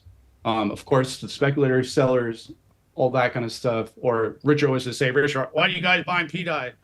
Or some kind of comment like that. But it's like, it would be easier for the whole chain to get up to that point. Peg pDAI to $1, hypothetically, whatever he wants to do, encapsulate stakes, utilizing the Pulse and PulseX that the OA owns in terms of PulseChain, and a lot of things that like go into that. What's your thoughts? It's a lot easier to peg a 90-cent pDAI. Is that kind of what you're saying? Yeah, it could be a 90-cent pDAI, or just trying to get that the relationship in terms of the liquidity pools to that specific level that needs to happen. That was something we talked about. I have a question for the room. Do you think that when you I said something about the word burn not meaning burn, like a burn address, when you send tokens to a burn address, it's irretrievable, immutable, you can't get it back. Even if you fork the chain, like you don't get it back, like the wallet no longer has the ability to retrieve. And we call staking hex, we call it burning that supply when it's not. It's inventory that's just not counted, and then there's a reward or a penalty. So when you say peg, when you use the word peg in consensus in this room, especially when it goes to pDAI pegging to $1, do you say peg means purchasing power outside of PulseChain, or do you see it as store credit, being able to buy other PulseChain products? Like, do you see it as a store coupon, or do you see it as you're going to pay your mortgage? Okay, so is it are you asking about can we exchange pDAI for a dollar worth of something else, or can we exchange pDAI for collateral that's in the vault that matches $1? Well, it goes to the liquidity stable coins. They are redeemable for a dollar's worth of PulseChain. Or the other one, there's a dollar's worth of PulseX. Or, CST is, even though it's like trades at 98 cents or whatever, you can buy it at a discount and you can retrieve it redeem it for a bank account balance in dollar. So it's always worth $1 in a bank account. So all I'm saying is, when people use the word peg and all these different machinations about how pDAI might peg, whether it's decentralized me, 9iron, or anybody else making comments about it, is that store credit or is that $1? No, it's actually $1 when you peg it. I mean, there's actually. So don't you have to have liquidity, because that's the same issue with you have lots of it. Yeah, but you have Trio, Base, you have Maxi. They are worth, until protocol, they're worth a certain number of HEX, right? So again, don't you, and it's the same issue that goes to the stable coins of these liquidity pairs, is if you're buying out or buying into their stable coin, the LP is what determines whether your DAI buys $1 worth or your USDC buys $1 worth. It's the LP pool size. Yes. Exactly. So those are very good points, Gary. Today I did a tweet exactly about that. Like, which type of peg are people expecting? So a peg regarding the redeemability, or a peg regarding the LP. But that's a very important discussion, I think, because do you guys believe that Richard owns the majority of the pDAI in circulation? Yeah, yes, I believe he does. Yeah. Okay. We can see that in the wallet. Yeah, sure. So this is why I think it's such a critical point to the discussion, because if he owns the majority of the pDAI in circulation, does he really need to add the collateral? Can he not just enable the people to add collateral to the vault? Everything works as a CDP. It's like super fine. Sure, there's like an extra 20 whatever billion minted, like that only belong to a guy that is not selling, right? And he can basically guarantee the peg in the LP just by ratio trading, basically just buying up. It's possible, but then you've got this question of time of that, and how long does that stretch out for when you do that, right? I mean, when he explains all markets, he ends up saying the same thing, which is, if everybody decides to sell all the houses at the same time, then it goes to zero. If everybody sells all the BTC at the same time, it goes to zero. So there's only a certain percentage, maybe 5% or whatever, of potential sell that could bring the price down significantly, but still not everybody sells, right? People hold because they have faith, or they think that even like we saw with the USDC DPEG event, like it gets restored, and it would get restored until it doesn't get restored, and then faith is lost. So it's the same sort of thing. Like if the OA was still in 600 million DAI, and it was trying to say, well, only 10% of the liquidity between DAI and pDAI is potential people exiting, selling, right? Because we know that USDC and Tether, that they basically earn the yield of treasuries.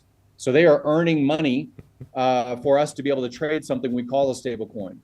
But we don't get that yield. We don't get the treasuries yield. And all I'm saying is, again, this algorithmic explainer about pDAI, I support pDAI. I'm speculating on pDAI. I want pDAI to go up. But my LP of something that is cross-chain and redeemable is different than the LP that is on-chain and is store credit for a future market cycle. And I feel like that might be where we're at, is it's store credit versus dollar spendable outside of this ecosystem credit. Sure. To add to that, I think you bring up a very good question in terms of liquidity. Now, if it goes to $1, someone wants to sell 100 million, they're going to be probably hit with a hard slippage. I think pDAI being at $1 is agnostic to what liquidity pairs available for it to swap to other tokens that, respective to it. In terms of that, I think with how MakerDAO works, as long as the OA collateralization is over that 150%, it will literally stay at $1. So this is why the Hyperloop theory, if you heard of it, comes into play, which a lot of people, we believe that Richard Hart has 12 billion of pDAI.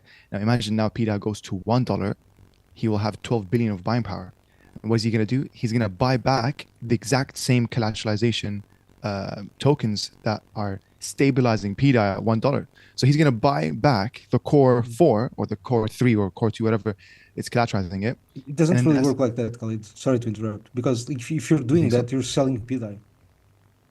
There's no way to buy. He already has the pDAI holding. I know. But how can you buy the other tokens with pDAI without selling the pDAI? Even if it counts as a sell, it still increases the collateralization threshold way more. So it actually makes pDAI more stable. And actually, but I agree with that part. But it lowers the LP ratio, right? It lowers the value of pDAI on an LP pool, right? Possibly, but that is agnostic to the vault. Yeah, it is agnostic. Yeah, it is 100% agnostic to the vault. Yeah, the vault doesn't care about the LP value. So in terms of the liquidity side of things, I think Richard Hart is going to be very strategic. He will incentivize people to, we have like DSR, as Guy mentioned, you'll be able to have yield like USDC by staking or single-side staking your pDAI. Same thing with the PulseX farms. There will probably be EWBTC and pWBTC, pDAI, eDAI, to incentivize Ethereum whales that are holding their WBTC on Ethereum, collecting dust to come over to PulseChain, split it, and then now provide liquidity and then get the APR. So Gracias. ¿Te quiero nunca? Then also kind of like to add a little bit more to that kind of conversation about liquidity. I think a lot of people forgot that he used some of the SAC funds. You can correct me if I'm wrong, Abdul. But going into in Ethereum, I think he staked $132 million worth of DAI, and he's actually getting yield from that. So actually, in terms of the yield, I think it's like 7%. He's getting about $1 million a day. But what if he takes out that money and then just basically that 100? So it's effectively going to be $100 million worth of HEX, and then $100 million worth of HEX, eDAI, and then the same kind of but that could be another measure that he does further on, because we don't know what he's going to do with that DAI. Is he just going to sit on that and maybe pump the chain with that? There's more things I think that could be possibly happening with that setup in mind too, especially if he starts incentivizing the PX and the P copies and E copies, like farms and stuff, incentivizing that. So because all the liquidity pools are, not all of them, some of them they go up and down together collectively as a whole already. So it's and then if you look at the pDAI to pUSDC, so at first the chart was going like this, the ratio between the two, but at one point it went like this.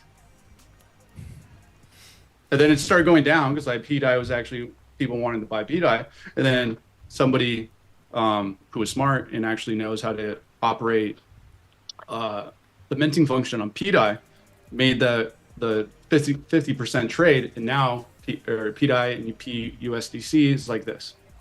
It's pegged. Yeah. So it's pegged together. So the same thing, I think the same thing is happening with, is happening with pUSDT and pUSD or pDAI itself too. So it's just going to be moving up and down with market, and it's there's a lot of things that could be possibly happening. It's very exciting, man. The whole pUSDC stuff, it puts it into a smaller scale that this actually works. You know what I mean? We have PMaker vaults, the functionality works. It's really Coach, somebody had a question for you. It was going back to the point you were making before about it getting up to 90% of its value before the peg happens, versus the peg happening quickly. And let me see if I can find it really quick. He says, Coach X, I don't get the point of not being able to peg now. Maria himself said that better sooner than later. What do you guys know more? What do you guys know more than the guy that is the Atropa genius and designer of it all? I would just say it's like I'm trying to give the not just sugarcoat. It's like, oh, we're going to pDAI to $1 tomorrow, guys, yeah. Like, but in my head, I'm just theorizing, like, what would be a better outcome for just like a onboarding and getting mass adoption? Of course, green candles, but at the same time, you have to get your chain to we're not even above sac rate yet. So it's like, why even, and then also he also likes delaying gratification. And yes, do I believe sooner is better, that you just snaps a finger and then we're all dandy and good? No, I would rather the conversation and people fudding it and all that kind of stuff, because the real believers get the best outcome in the future. Right. So we had a lot of discussions about that before, and obviously, I'm a trader and I believe, market dynamics should win. So it made a lot of sense for the price to move up and down on its way up to $1, possibly even going past $1. Who knows how far past, and crashing back down below $1. And then at some point in that range period, the peg would happen, kind of similar to the point you were making, Coach. And that was also my intuition coming into this as well. But as we know, 414 had been saying consistently that, look, the peg's going to happen a lot sooner than you realize, and it's going to happen instantly from whatever price. And then also, I believe Decentralized Me also agreed with that point too. So a lot of people are, that just became a big point. And now we've come past, we're into February, we haven't pegged. So, still no one knows. Yeah. I know it's not going to peg in February. I can tell you that already. I mean, it's very straightforward. Listen, right? I've been telling people for a long time. I don't know who started it's going to peg in Xmas. I know It's what Dev 414. said is. Sorry, it's retarded. But it's stupid. I mean, it's good for the pump. I get it. It's good for Absolutely engagement, fine. yeah. Yeah, sure. But I feel like we're not in DeFi season yet. We're going to be in DeFi 3.0. I believe we're in a stable coin bull run, and DeFi 3.0 season. We could lead that narrative by, never done before, a stable coin in the making. The first time you can say that I've made 100 extra stable coins only in PulseChain. It's amazing, bro. It's beautiful. It's like whether when you I tell people outside, man, they're like, "What? Why are you buying this like stable coin? That's not a stable coin. It's a meme." And I'm like, precisely because of that, bro. You don't get it, man. It's exactly that. And what's crazy is that because I told people in real life about pDAI when it was like thousands of X's away from $1, they literally would think I'm like trying to scam them. Exactly. But now when it's 50x, 30x away, they're like, oh my God, I need to know. I need to know more. So, financial IQ. Yes. Risk tolerance. It's going to $1, man. Like we all believe that. I think we all know it. But flat Earth theory. Yeah. It's gonna take some time, man. It's fine. I have a question. I forget these things, but when HEX launched, OA had 0 HEX. Now, OA or RH could have, as an individual, just like anybody, an open and decentralized protocol, participated on their own. Now, since 95% has been staked and it's been attributed to OA and or daughter addresses, does that mean that all of that, I think a certain percentage was the sacrifices, right? Like 350 million was sacrifices. But as far as the OA accumulating HEX, that really is only through the 50% of EES, as far as the penalty going to OA and the rest distributed across stakers, and the forgotten but matured and expiring HEX stakes. Is that correct? What I'm saying is he got his bags, or the OA got the bags because of the actions of the community and the users, not because of anything else. Is that Perhaps. correct? Yeah, we could assume that, I think. So is this potentially is a reset? This could be considered a reset. That's one option. Interesting. A reset of that. Interesting take. Yeah, it's a very good take, bro. Yeah, maybe, yeah. It'd be an interesting thing to suss out. A reset. That's like, I think we had this discussion like earlier, right, Saint? Like the fact that he didn't, like he hadn't done anything with the OA hex since the big payday, right? And the fact that like that was my problem with him, like, you know, using the hex to collateralize pDAI like immediately, right? Because I thought like maybe he wants to use the hex for something else, like staking hex, for example, to lower the yield, right? And that's exactly what happened, right? I mean, I think you did mention that. You did mention that, yeah. Yeah, it's ridiculous because it's a possible strategy always, yeah. Yeah, but it's a very good point, man, Gary. I think, yeah, it's like I think it was probably was watching like what the market is doing, and then he adapted, right? Yeah. So again, it goes to the explainer. Whoever makes the explainer, I don't think any of us can explain what the strategy is until it's revealed on chain, right? Until it's there. But like, yeah, it's an idea again about the novelty of a reset. We had the big payday that was built into the protocol. We had the participation by the OA, and basically people were saying, let's stake. A lot of people staked.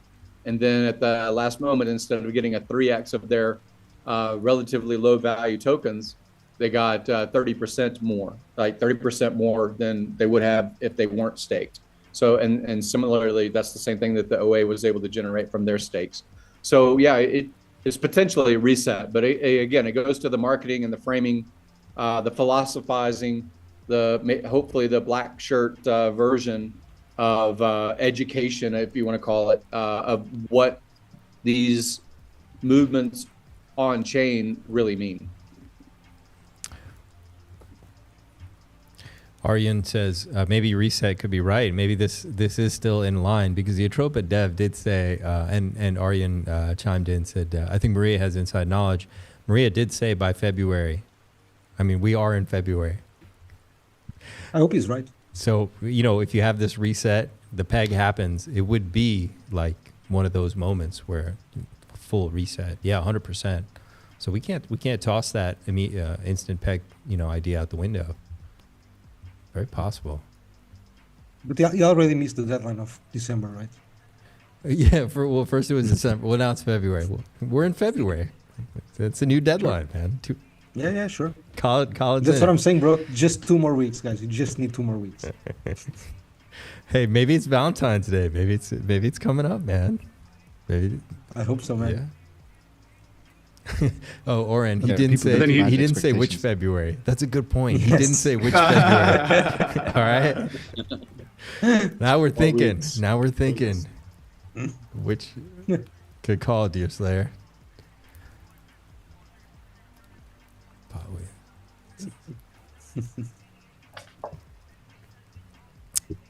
Fuck, that would be a trip.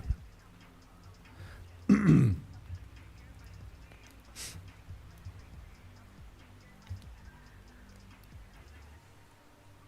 do you guys think about PulseX catching up to PLS as a narrative? Easy, walk in the park. Walk in the park. Could happen.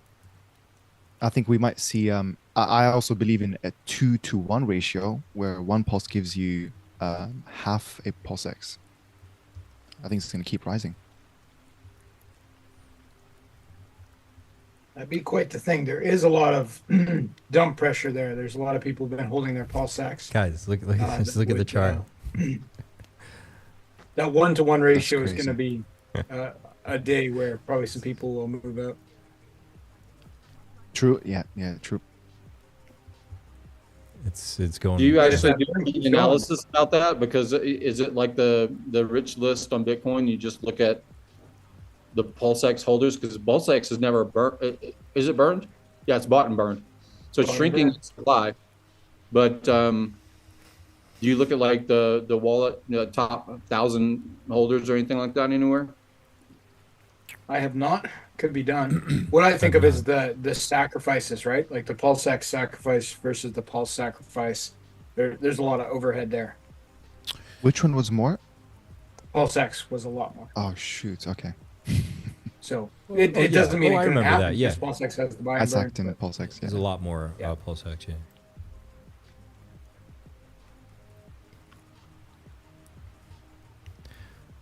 Those were the days. Well, that's what happens when you are buying and burning your tokens. What a concept, guys. What a concept. Of course, Paul Somebody says somebody should do that more a often. burn now too, right? I know. But isn't everything like pumping relative to pulse? Mostly. Fair enough. Yeah, fair enough. tokens. He may be suppressing pulse One for way that to reason. think of it. Maybe. Good way to think of it. 100%. How do you feel about a daily or like a DAO voting or a just an automatic rotation? PulseX, the DEX, has been proven to buy the original PulseX token and burn it. But that contract was changed because of the V1, V2 challenge, right? And that I believe that's what happened, was that for a while it was either stopped as far as auto buy and burn, or it was put to a different token address. Is that who is here to remember the history when it comes to that contract that buys and burns being assigned to a new token address? And I think that goes to, originally on the test net, there was this idea that whether PulseX was the voting token or something else, maybe incentive token was the voting token, but basically that there would be a vote, a la DAO, to vote about single side staking reward or something like that. It's interesting that PulseX as a DEX points to the contract address of the existing PulseX token, but it could point to a different token. And that different token could be, whether it was HEX because people like HEX, or it was a new thing, most token or meme rotation on the pump tire thing. Like, there's more utility to PulseX than only the things we saw in the testnet. The one utility is that the buy and burn function can be assigned to different contract addresses manually. It was manually admin key moved to a different address. Do you guys remember that? Yeah, I believe so. I don't. Yeah. When there was the problem with the V1 with the fees, right? Because Originally it was burning and buying and burning, but it was, again, some people speculate that it was always designed. It was just basically explained to the community that it was an oopsie, that it was out there. Nobody ever audited, nobody ever looked at it or whatever. So no. Actually, they did. Actually, there were posts about it. There were posts that there was an error, and Right. Yeah. But what I'm saying is, for a short time, it wasn't burning anything, and then it was assigned to a different contract address. I think if you go through dip catchers, like tweets from that era, you would see it because it was explained out. Mm-hmm. So, I think the problem initially was that on the V1, you don't make the fees, right? All the fees are burned, basically. So they had to upgrade, right? Although that problem was identified on the testnet, right? But, it's one of those things. So basically on the V2, yes, they had to, when they redeployed, the address that is burning the pulses is a different one. Yes, you're correct on that. Yeah. And it was upgraded. Yeah. Yo, shout out to Sheep777 for the super chat. Thanks so much, brother. He says, super chat, the George HQ post about RH on X. They pinned it. All right, we'll go check that out right now. The new George HQ. Let me go find that. And thanks a lot, brother. Really appreciate that super chat. Thanks, man. Nice. The George 1, 2, 3. The George 7. Yo, a quick question. Where do you guys think Richard Hart is right now? I have no idea. He's not in my basement. He's in my basement. He told me to tell you he's okay. Everything's fine. Tell him to answer my missed calls. Indeed.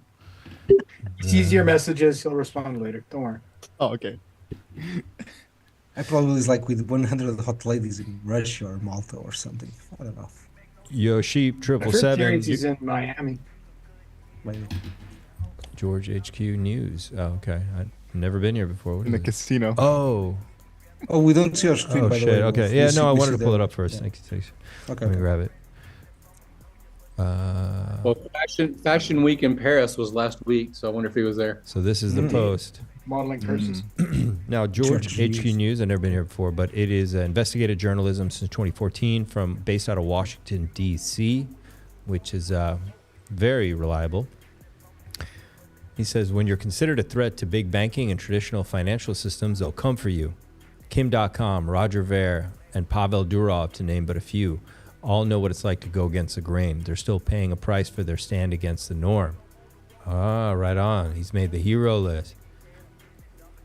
He says the decentralization of finance, the removal of the need for traditional banking intermediaries is not something to fuck with, according to the way these men have been treated. One person who's been graced in news recently is Richard Hart, real name Richard Schuler, known to his close friends as Big Rich. I've never heard that. He's the billionaire founder of HEX, PulseChain, and PulseX, all related to cryptocurrency projects. He's recently been subject to a questionable red notice issued by Interpol following allegations from Finnish authorities of tax fraud and assault. I can't read that without laughing. Finnish authorities. Besides the red notice, Hart is also listed on Europe's most wanted fugitives list for these charges. We'll be following the story closely as it unfolds, and we'll add to this as a thread over the coming days and weeks. Meanwhile, in D.C., and as expected, President Trump has been busy delivering on his campaign promises. His recently signed executive order to promote the advancement of cryptocurrencies in the U.S. and to work toward potentially developing a national digital asset stockpile has been a massive win for the industry. Most wanted. Hashtag. Yo, is he shilling most? Is he? Check out the most chart. It's only 30 minutes old. Oh, Maybe you fuck. can get Let's it go on look at the chart. Most wanted. Hashtag most wanted. I've never heard of bank, whatever this George HQ is. So, Sheep. I think this is like the thanks so second time. much, man. Yeah, and thanks, bro. I think it's the second time at least that I see that guy speaking about Richard and PulseChain positively. So I'm happy. Nice, George. Well done. Oh, okay, George HQ. I love that. Maybe George HQ, yeah. Somebody, yeah, exactly what Colin said. Was that a most show? When you say most, are you referring to most of the community or most of the people being persecuted? Most of the time. I understand what you're trying to. This is brilliant.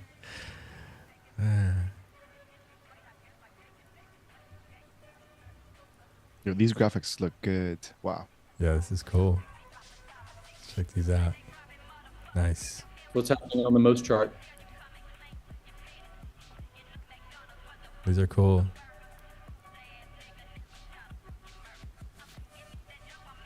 Oh, that's awesome. It's Richard Hart. Oh, wait, who's this? I recognize this. Who's that? It's Richard Hart in the top left. Yeah. Is that supposed to be a face swap? No, I know that, but who's the girl? She looks like my ex. All right, let's go look at the chart. Maybe it's your ex. Why is she with Richard Hart? What the fuck? Big peepee, bro. Oh, man. Who wants to bring back the Playboy girls? Remember the Playboy girls that he interviewed or whatever? Oh, yeah. That was cool. I remember those. Let's bring them back. It's most wanted is mostly it's going toward my box. It's gonna it's going there. it's about to plop in. Let's see what happens. I mean, this tweet is it's very fresh, so let's see. Let's see what they can do. The actual bad guys, the good guy.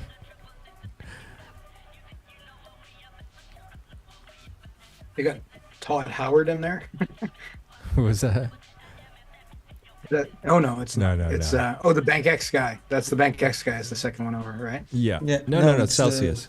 Celsius guy. There we go. Yeah. Mashinsky? Bank X. He's not that bad. Yeah. Bank X. X. It's Mashinsky. Nah, these are all these are legit. Well, CZ's in there too. Is CZ that bad? He's tweeting. Follows Samia as well. Smart.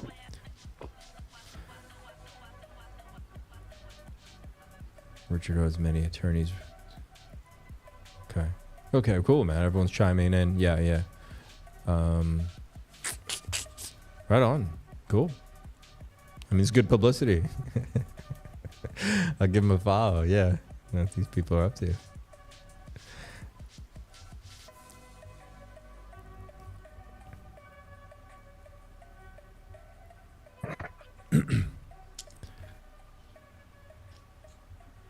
Saint, music is buzzing. What's going on? Uh-oh.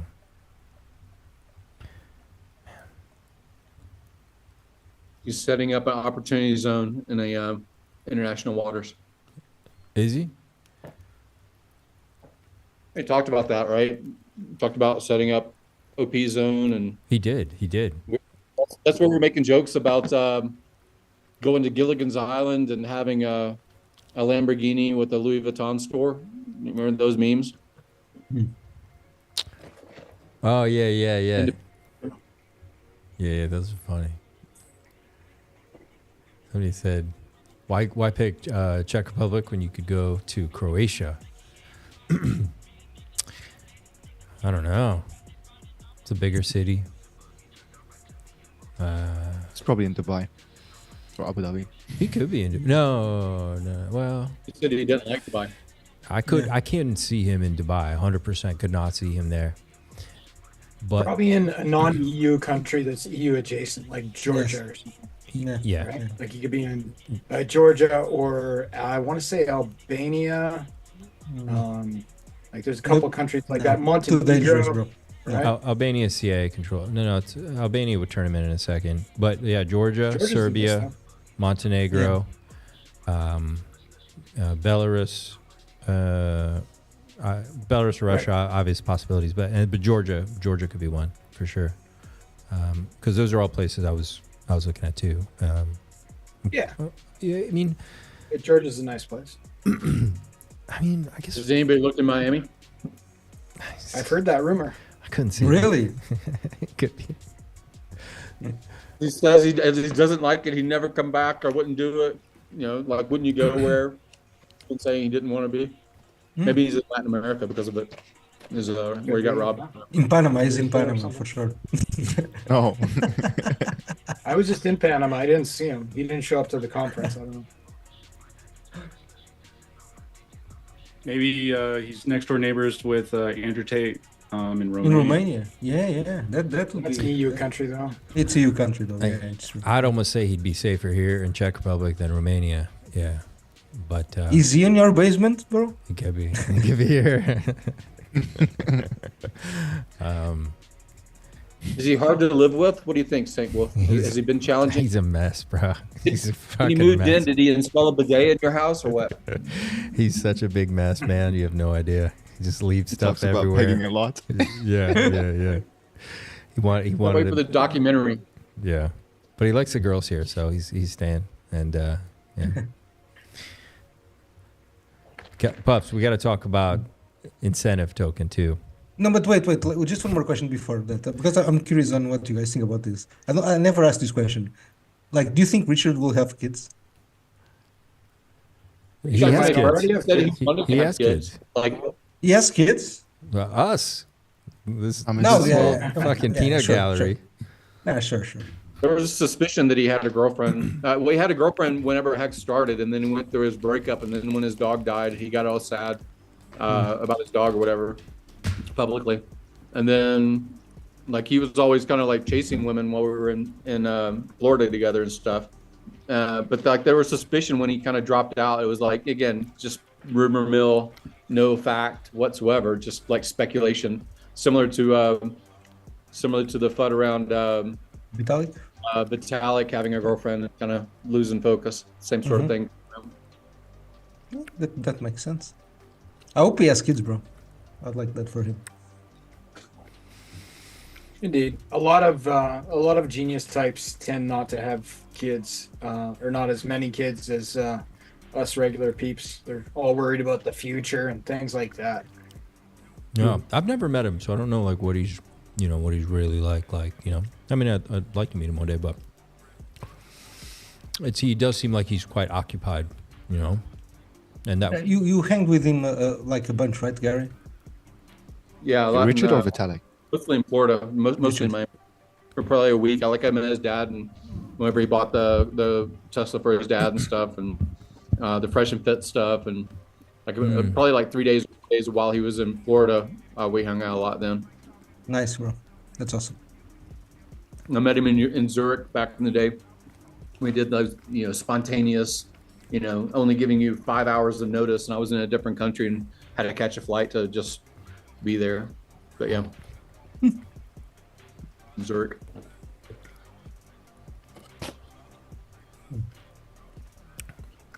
We wouldn't go anywhere there's not cultured, so it's going to be in. I feel like I know the possible selection. You need culture, good food, good dating options. He's in Portugal then, bro.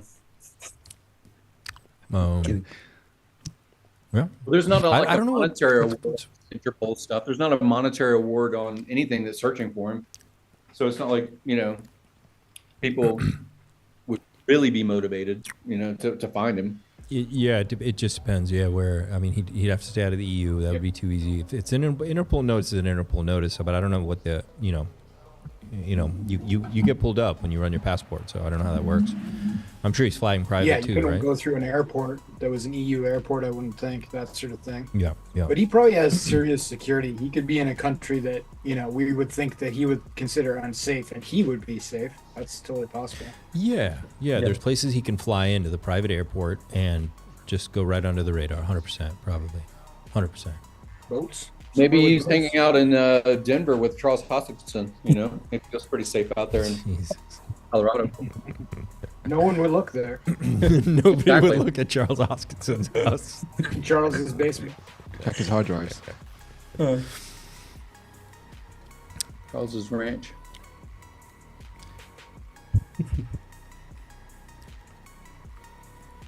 So, quick little C chain. Once again, chat, you guys are absolutely amazing. Thanks for smashing the like button, clicking the subscribe, and hanging out. This has been a really deep discussion.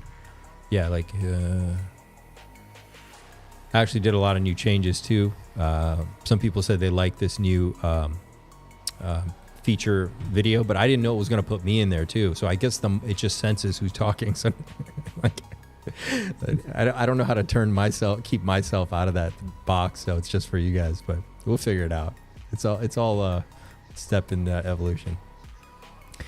But it says, we've noticed a recent change in sentiment from certain, this is by CryptoSol, by the way, change in sentiment from certain individuals regarding ink on PulseChain. This presented a great opportunity to update our analysis on a set of wallets related to SAC pools run by Rackham Rochelle. Okay, so going back, you guys know I'm a big ink fan. Under most of my videos, there's a banner that runs. It says PulseChain is more than a blockchain, Tropa, pDAI, ink. And it's been running since some of my earliest videos. So I'm a huge ink fan. And a Tropa, no secret. Now, a lot of people, once again, another one of those tokens people told me not to buy. It's on that list, because they said the same thing. It's just a dump-only token. But mostly people would tell me, look, man, don't dump that ink, because there's a few wallets that own massive amounts of supply. They'd always mention Rackham Rochelle and SolidX or Firewhale, whatever the name of that person is. I didn't listen to it. I just always been farming since 2023 of that summer, and I've been accumulating incentive. And but this is cool because this is going to address that exactly, because that sentiment's still here, that this certain person is going to dump forever on your head of ink. So they put it together of how much people actually have. So he says, how much ink have they sold and how much have they purchased since the change of heart? Summary: combined, these wallets have sold a total of 4,393,491 ink since PulseChain began, netting approximately 10.6 million in profit. These wallets have bridged out a net total of 21.2 million from selling PulseChain assets. The only money bridged in, 1.2 million, was sourced from recycled bridged out funds, not new money. On the 8th of February, when ink inflation was cut by 90%, these wallets immediately stopped selling, pulled most of their LPs, and have since purchased almost 2 million ink with a mixture of stablecoins previously being LP'd and Pulse. Their current combined position places them as the largest liquid ink whale on chain. So he's specifically this time talking about a pool or a wallet run by Rackham Rochelle. OP is, I don't know what OP is. It's some other guy. Okay. Overwatch Partners. Overwatch Partners? Okay. Yeah. So they are the largest liquid ink whale on chain. Despite a recent buying spree, the above numbers result in a net sale of 2.5 million ink. You might ask what we're trying to achieve here. This is simply a courtesy warning to remind you that actions and words don't always match up. Prior to the 8th of February, these wallets treated ink as a token to constantly dump on your heads, proceeds from which have been drained from the chain on a regular basis. Sentiment has changed, but for how long? We're not here to complain, tell you what to do, or offer you a convenient alternative token to buy. We're here to provide information to help you inform your risk profile. Blockchains don't lie, people do. And then they actually... Okay, can I ask Yeah. I would ask him the question like immediately, which is, okay, like you're talking about the guy that, was dumping hex from, 2 cents to 50 cents. And how did that go? Wait, say what? Say it again? What do you say? Rackham, right? Like he's very well known, right, in the hex community, right? And he, from as far as I remember, he was selling hex from 2 cents to the top to 50 cents, right? So hex went to 2 cents to 50 cents, right? With that guy, the same guy selling, right? So, right. I don't understand the problem, especially because that was the tweet I was mentioning earlier. Like they started with 4.3 million, then now they have 2 million, right? I mean, don't you see the math? Well, yeah. I mean, they have less. They have less. They have a lot less. Yeah, of course. Yeah. They're going to have less as they sell. So this chart is everything you and need. it's still going to go up at $100 per coin now with the reduced inflation. Oh, by the way, this is Tortuga 1358. $100 per coin with the reduced inflation. Only 542 people will be millionaires at $100 per coin. Our favorite green logo is primed to go above 1,000. Chad, do you guys think ink is going to make it to $100? Walk in the park. Oh yeah. I think it's a tentpole for other things of value. I don't know who commits the price to push it that far, if it's retail or if it's big wallets.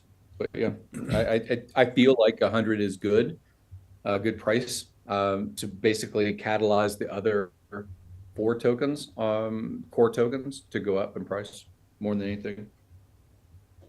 Hey guys, just in the OA account just ended the 7-day stake. Okay. 12 minutes ago. So normal end stake, right? Yeah, and the I think it was. Okay, they didn't just ended it. Now people are probably watching to see what it does. Indeed. What was it? It was 350 million hex or something. Is it the SAC one or is it the?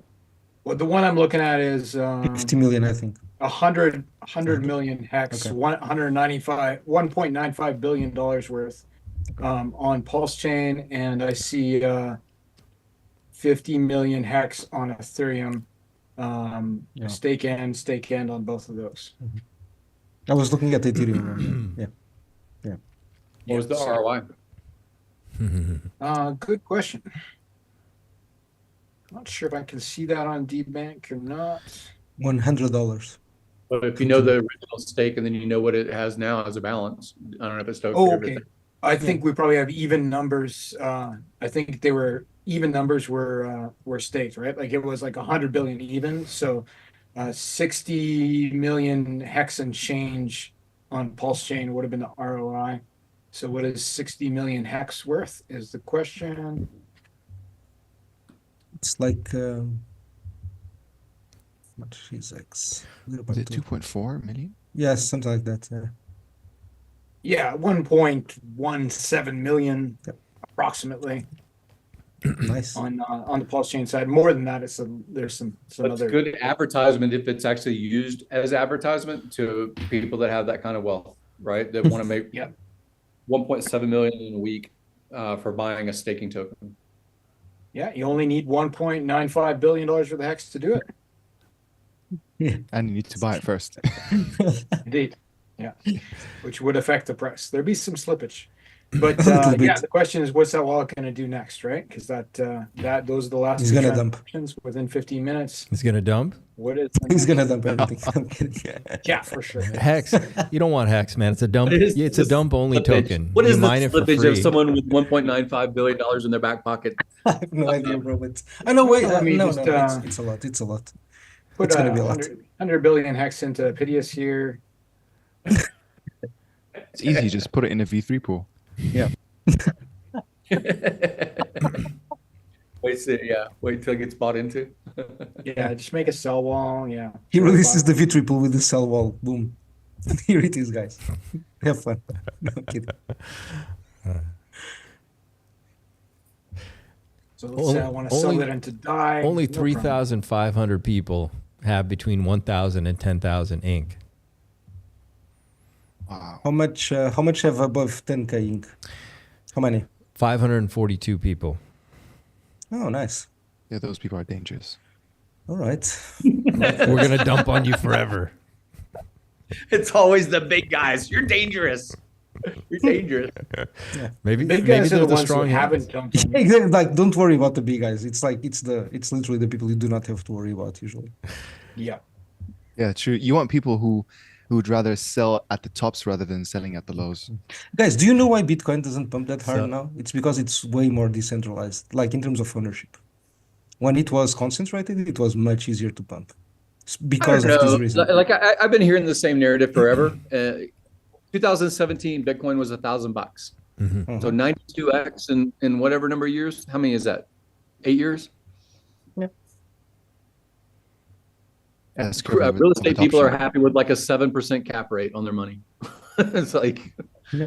what is pump? You know, is depends on like, I guess the market you're in. You know, and crypto is like, that's Bitcoin can't pump it. And again, it's too heavy.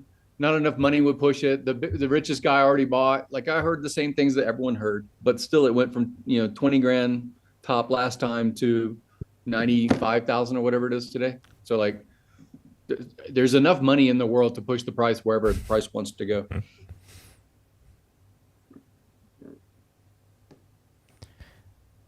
Hey boys, I'm gonna have to jump out. Tonight's my poker night. I need to go take some money from some old guys, but I'll be back to spend it on the PulseChain. I got a question for you before you go fast.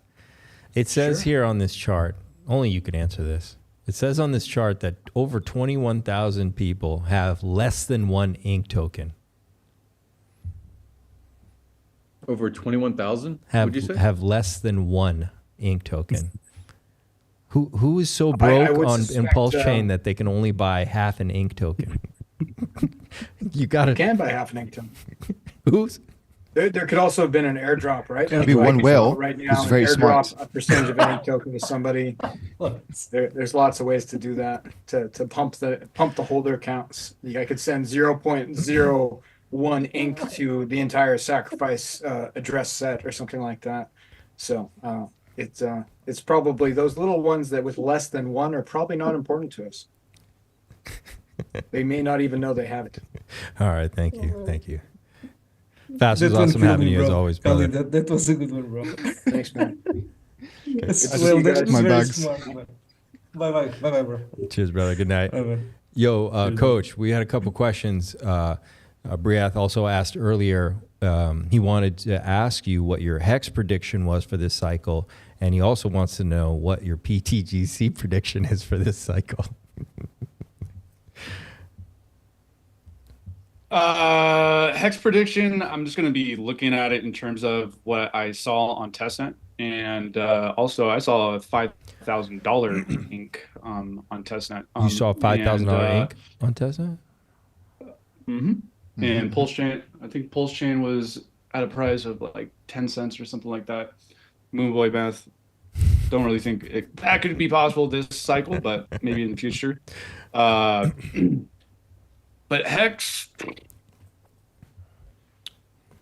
a lot of people, I think what I've been hearing in the community is they're going to be good with the 10x. It's just like, but do you think Richard Hart's going to be doing that? Oh, a 10x? Same kind of mindset. Yeah, like I'm gonna sell on 10x. Yeah. Jeez. I think it's going to be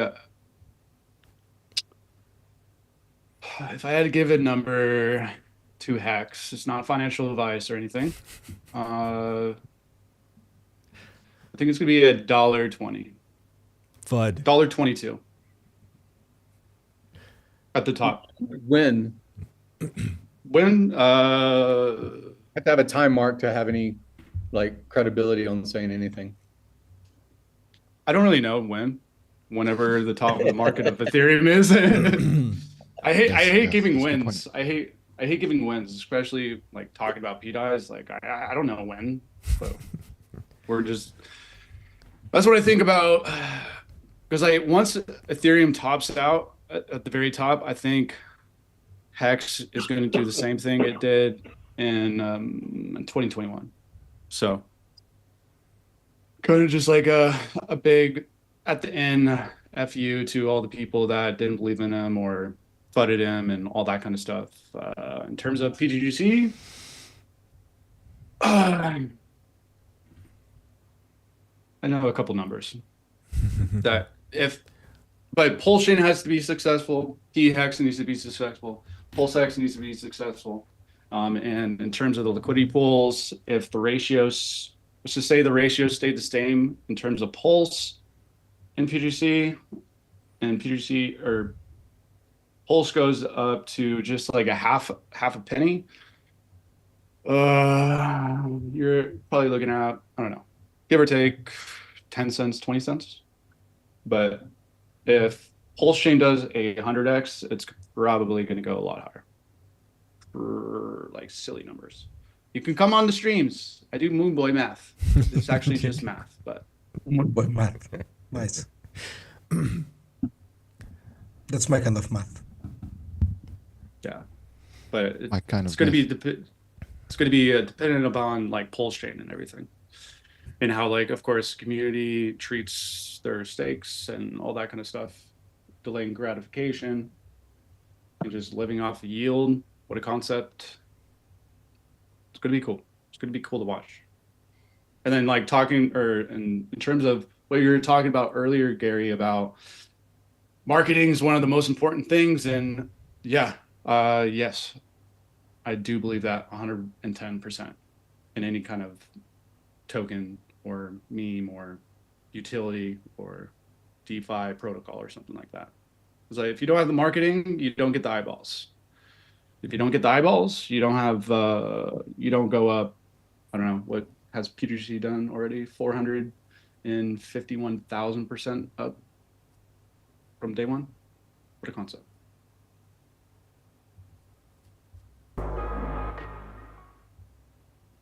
Nope. That's what I would say about that. But if pDAI pegs to $1, what do you think mathematically the chain's going to do? It's going to be very cool to see.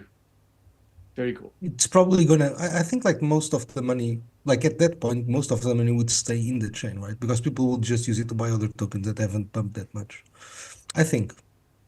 I don't think that people would bridge out that much, because like I think that at the time, if that happens at the time, the liquidity will be much higher, right? Much more thick in the bridge, right? So I don't think it would have such a huge impact. Like I think could be wrong.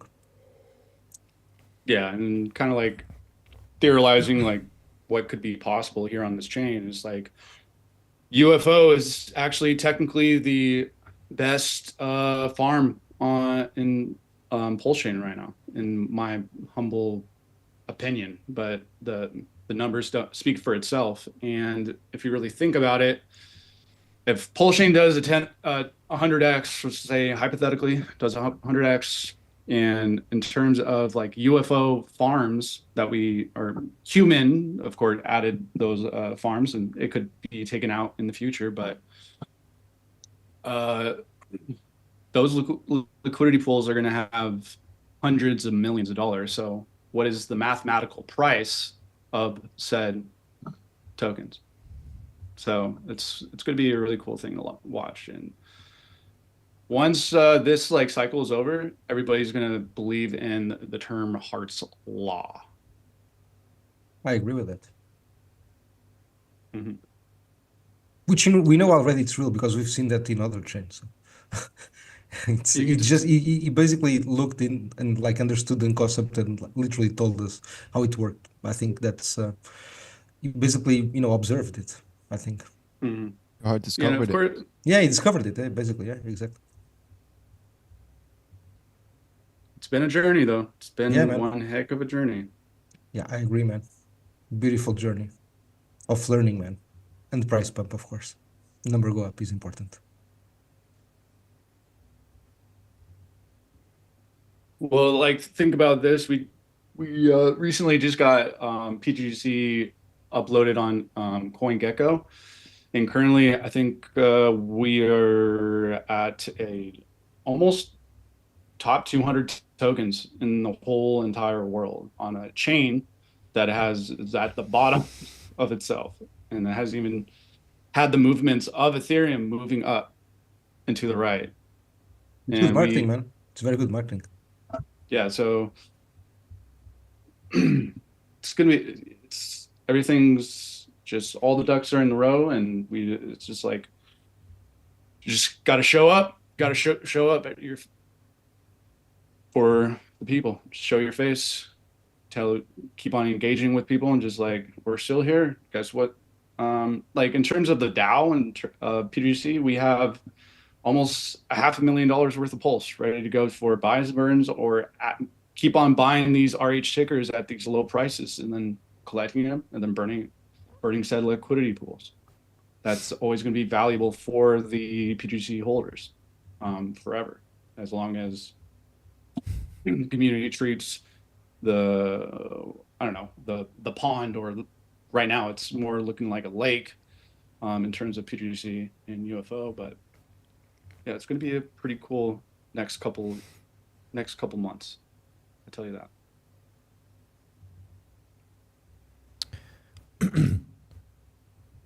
It's awesome, brother. You guys built something really cool. So you guys put a lot of work into it, man.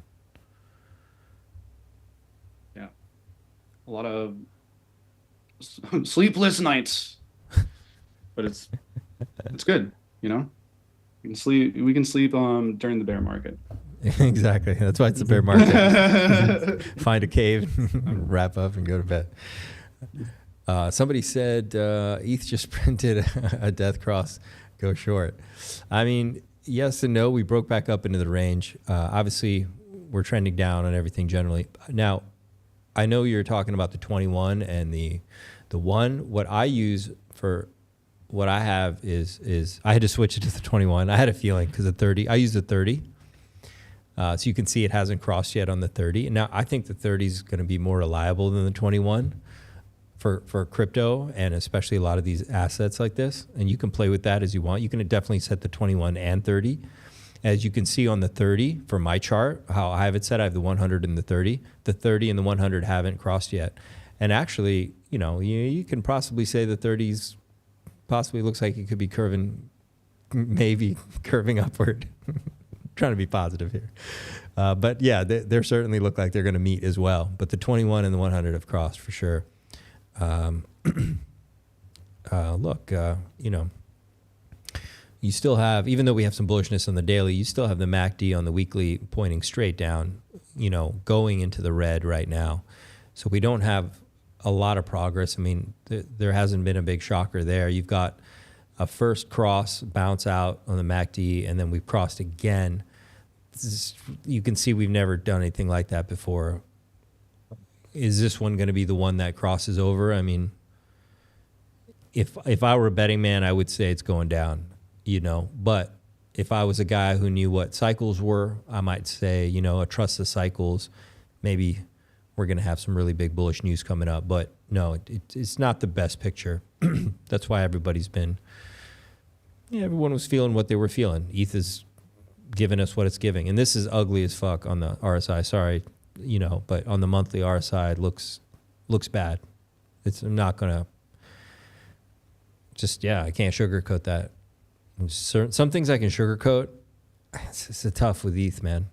This is not giving us a lot to work with.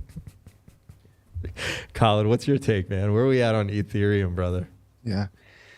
No, I think I agree with you. I think, fortunately, I'd like to think that we're in the bottom, but it does seem like we're going to go slightly lower before we start going up. We're experiencing Ethereum's third cycle curse, which, you know, I feel like it would have been nice, and this is what Richard always wanted with EHEX, is to depeg from Ethereum for this exact reason. Like he was telling people, hey, you know, turn your liquidities with HEX/DAI instead of Ethereum. But obviously people liked the rewards, the LP rewards, and I hope that PulseChain can flourish with or without Ethereum, you know. But I feel like that's not really, it goes against the laws of altcoins. Well, we just talked about Hart's Law too, right? Yeah. That's the only thing I mean, I see bullishness on the daily. We've obviously broken back into this falling wedge. Falling wedge is a bullish pattern. I genuinely been feeling it wants to turn bullish, but we really gotta show some strength pretty fast here, man. We really do. Yeah, I feel like obviously the TA, you know, it shows a story. That's just one factor, because if we have that, if we have that white swan event, you know, because obviously looking at the chart doesn't account for market sentiment. Which I hope soon. I think today the World Liberty Finance bought another. Is it 5 million of HEX of Ethereum? Yeah, they did make some more purchases. Look, here's the problem with this though. Like, why I think the charts rule, okay? Because what if, you know, in one hand, you don't know how many shadow offices they have, okay? They could be buying on one office and selling twice as much on another office. Does that make sense? They could be offloading somewhere else. So it's not always smart to look at that. And you know, you guys have heard me. I don't give a fuck what the news says. I don't care what who's buying what. You'll see it in the chart. If it's really happening, the chart will tell you.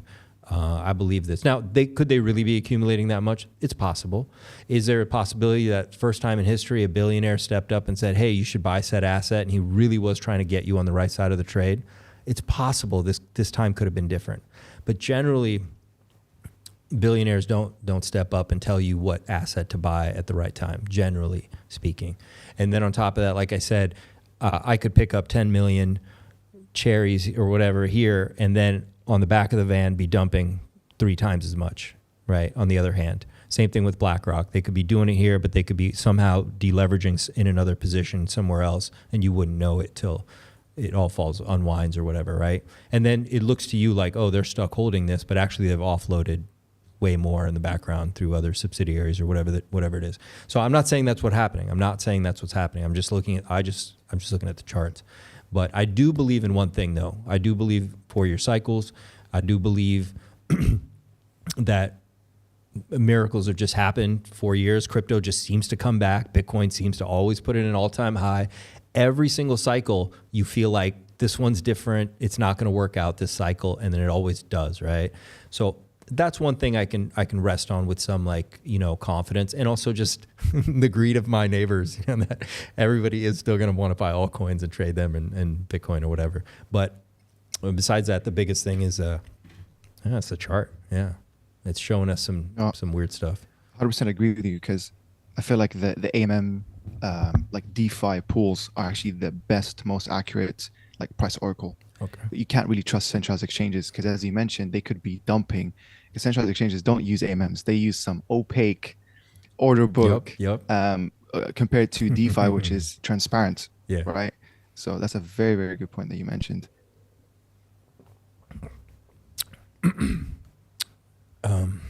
Yeah. It better do something quick. I believe, man. I actually think in the next 2 months we're going to see a 4,000 priced Ethereum. Yeah, and here's the thing too. Let's say this has to play out, and we see some dumpy poo. It doesn't mean that it has to dump for 10 months. It could literally go to crap, and then 4 weeks later, we get a reversal because of whatever event, or, you know, QE something breaks in the economy and they decide to start printing. Like anything, it doesn't mean it has to be crashed forever. You know, it does look bad. Maybe some of this does need to play out, but it could be quick. It could be quick, just enough time for people to sell at the wrong time and then for them to reverse it back the other direction. So, you know, it's by no means throwing in the towel, but it, you know, we may have some ugliness for a sec here. Yeah. It's a good point because even Bitcoin during like the bear market, it was very bearish. But actually, when you zoom out, you'll realize that Bitcoin only had 3 down years since its launch. Yeah. You know, it's been consistently going up 3 years out of 4, cycles, 4-year cycles. So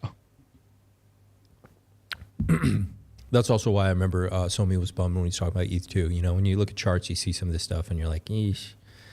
Some of it just probably has to play out a little bit more. That's okay. That's okay. I believe that the cycle is going to be longer than most people realize. So maybe this also plays into that we get this time. Yeah. Super cycle. Yeah, it's possible. Yeah, I agree with that point, but I got to take off. Got a couple things that I have to take care of, but hey, thanks for letting me be on the panel. I think it was a great conversation, and yeah, I'll see you guys later. It was deep, man. It was great having you, Coach. Thanks for coming by, man. Awesome, bro. Cheers. Cheers, guys. See you, Coach. I think the bridge has a little bit more money in it than it did yesterday. Hex price is down a bit, so I'm not attributing it to the volatile stuff, but I think it has more stables in it than it did before.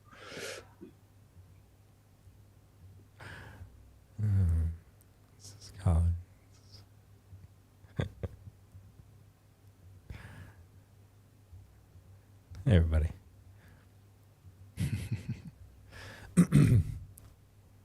Getting used to software. But, man, you know, there's probably, what's this? What did I pull this up for? Can you guys hear it? I cannot hear it. Oh, okay, sorry. Hang on. Yeah. Lose sound. Oh, it did go off. All right. Check. Okay. So as HEX is staked and the demand is static or increasing, the price will go up and the market cap will go down if the sites that are listing it measure it properly, because the circulating supply is going down and market cap is circulating supply times price. And so what does this mean to a person that's not staked or to a person that is staked? What does it mean to a speculator that invested economic energy into HEX?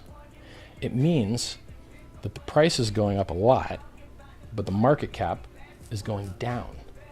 And that's counterintuitive. That is totally counterintuitive. When the Bitcoin price goes up, the Bitcoin market cap goes up. When the Bitcoin price goes down, the Bitcoin market cap goes down.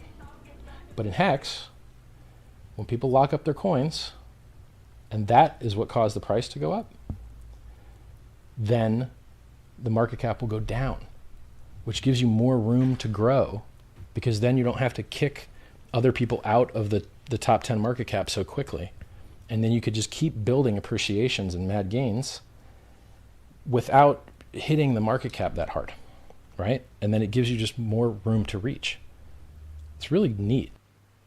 Oh, we had to listen to that. Motherfucking genius, bro. So as HEX is staked and the demand is static or increasing, the price will go up and the market cap will go down if the sites that are listing it measure it properly, because the circulating supply is going down and market cap is circulating supply times price. And so what does this mean to a person that's not staked or to a person that is staked? What does it mean to a speculator that invested economic energy into HEX? It means that the price is going up a lot, but the market cap is going down. And that's counterintuitive. That is totally counterintuitive. When the Bitcoin price goes up, the Bitcoin market cap goes up. When the Bitcoin price goes down, the Bitcoin market cap goes down. But in HEX, when people lock up their coins, and that is what caused the price to go up, then the market cap will go down, which gives you more room to grow, because then you don't have to kick other people out of the top 10 market cap so quickly. And then you could just keep building appreciations and mad gains without hitting the market cap that hard, right? And then it gives you just more room to reach. It's really neat. Really neat, bro. It's That's not neat. It's water. fucking genius, bro. That theory doesn't hold water, though. This past week, we had 350 or whatever, 100 billion or whatever the number was that was locked up until a few minutes ago. Is it the reaction of the market participants to buy more, to sell more, to sit and wait and watch what happens, like what happened as a 7-day experiment, right, of this theory that's on screen? And I don't know how many times I've seen at least TA guys say, the first thing I'm going to look at is the market cap and see how that changed. They look at the chart, they look at the patterns. People that are not TA people look at community buzz, marketing buzz, FUD, or whatever to make an emotional decision. But I don't know how many times market cap has had anything to do with decision making by at least people that have enough money to move the chart. I think it's like on the long term, right? Like imagine, for example, I could say. What does that mean? Do you buy Bitcoin at 95,000 because the market cap is 3 trillion or whatever? Like me personally, no, but like most market entrants, but it's not. We're not talking about us, right? We're talking about new participants, right? And new participants care a lot about market cap. Like we all know this, right? It is undisputed, I think. No, we have heard that, and we. No, I've been a new buyer, bro. Like I literally only care about market cap. Influential people in our decision making. We solidified the opinion of people that we can deem as appeal to authority. We solidified their opinion as our opinion, and all I'm saying is, even what you just said, as far as new people, do you think that they gung ho make a decision because of market cap or because someone talks about market cap? No, because of market cap. I've been there. So I know what I'm talking, because I was one, right? I was doing that. All of us have been there. All of us have been initiated at one point, and maybe I'm biased in my statement. My statement is simply that locking up supply that we already as a community have deemed as not available to be sold anyway. Like we have, like most of the Bitcoiners would say that Satoshi's not going to sell, and enough time has gone by that his keys aren't discovered by his kids or some kind of entity that throws a dead man lever, right? So like Bitcoiners have accepted, as far as my perception, that Satoshi's not going to sell. And as long as OA has existed, we as a community, as well as statements by Richard, it wouldn't make any sense for the OA to sell. Like it wouldn't make any sense to destroy your own project. Like those narratives are things that we solidify and ossify as true, right?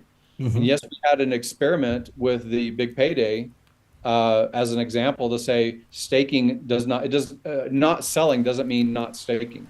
Staking has happened before, right? Yeah.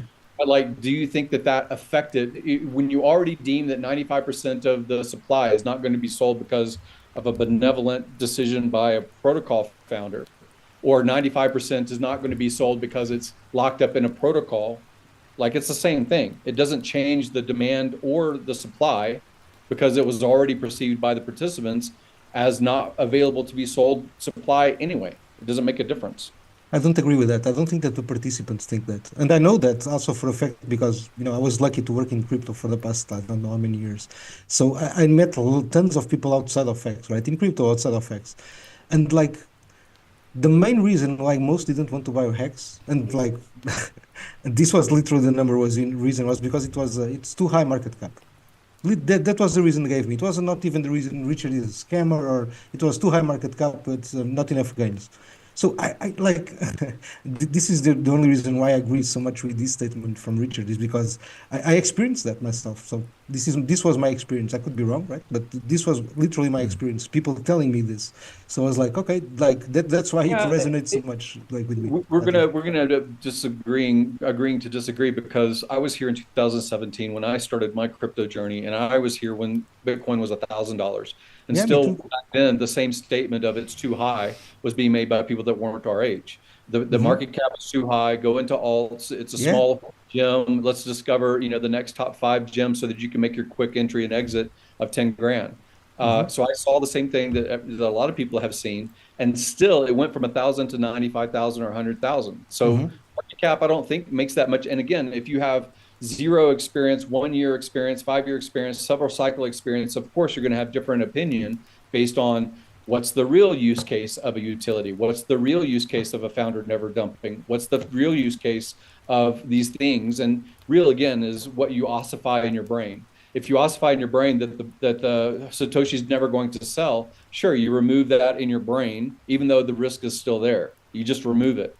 And it's the same thing that a lot of us, almost all of us, that have followed Richard and this community for years has ossified, is that don't trade, don't promote it to little children, don't make a video game out of it. Like all of the narratives that we have heard for many years have had recent reversal if Richard is in charge of that particular Twitter account. So like the idea of market cap having like a truism, I don't think it's true. I think that gold has a market cap of 10 trillion and still people buy it. They just bought it recently to $3,000. So like market cap doesn't make a decision. Maybe it makes a decision on the audience that participates. And that audience is always changing. Like they say about, are you in the top 1% as far as financial like assets? Well, that 1%, that ladder, that opportunity of, especially in American culture, that 1% is people that are changing. They are climbing into the 1%, and they're often falling out of the 1%. So it's not like it's the same audience that is the 1% of economics. It's the same thing with this. Like there's certain people that will say that's too risky because it can be moved around too much by small players. Like the price can move around too much. There's not enough liquidity. It's too thin. I don't want to push the price against myself when I buy or when I sell. Like there's those narratives that play out in the same stream of consciousness as the ones that say, no, I want to find something that has more Lindy effect of 13, 14, 15 years of history being bought by banks and centralized by corporations and talked about constantly, like Bitcoin. So it's just the audience is changing dynamically, in my opinion.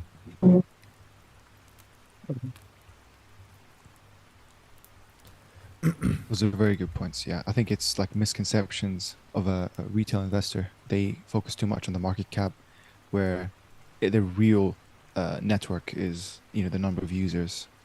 That's how you can know that you're early on something. Supply and demand matters the most.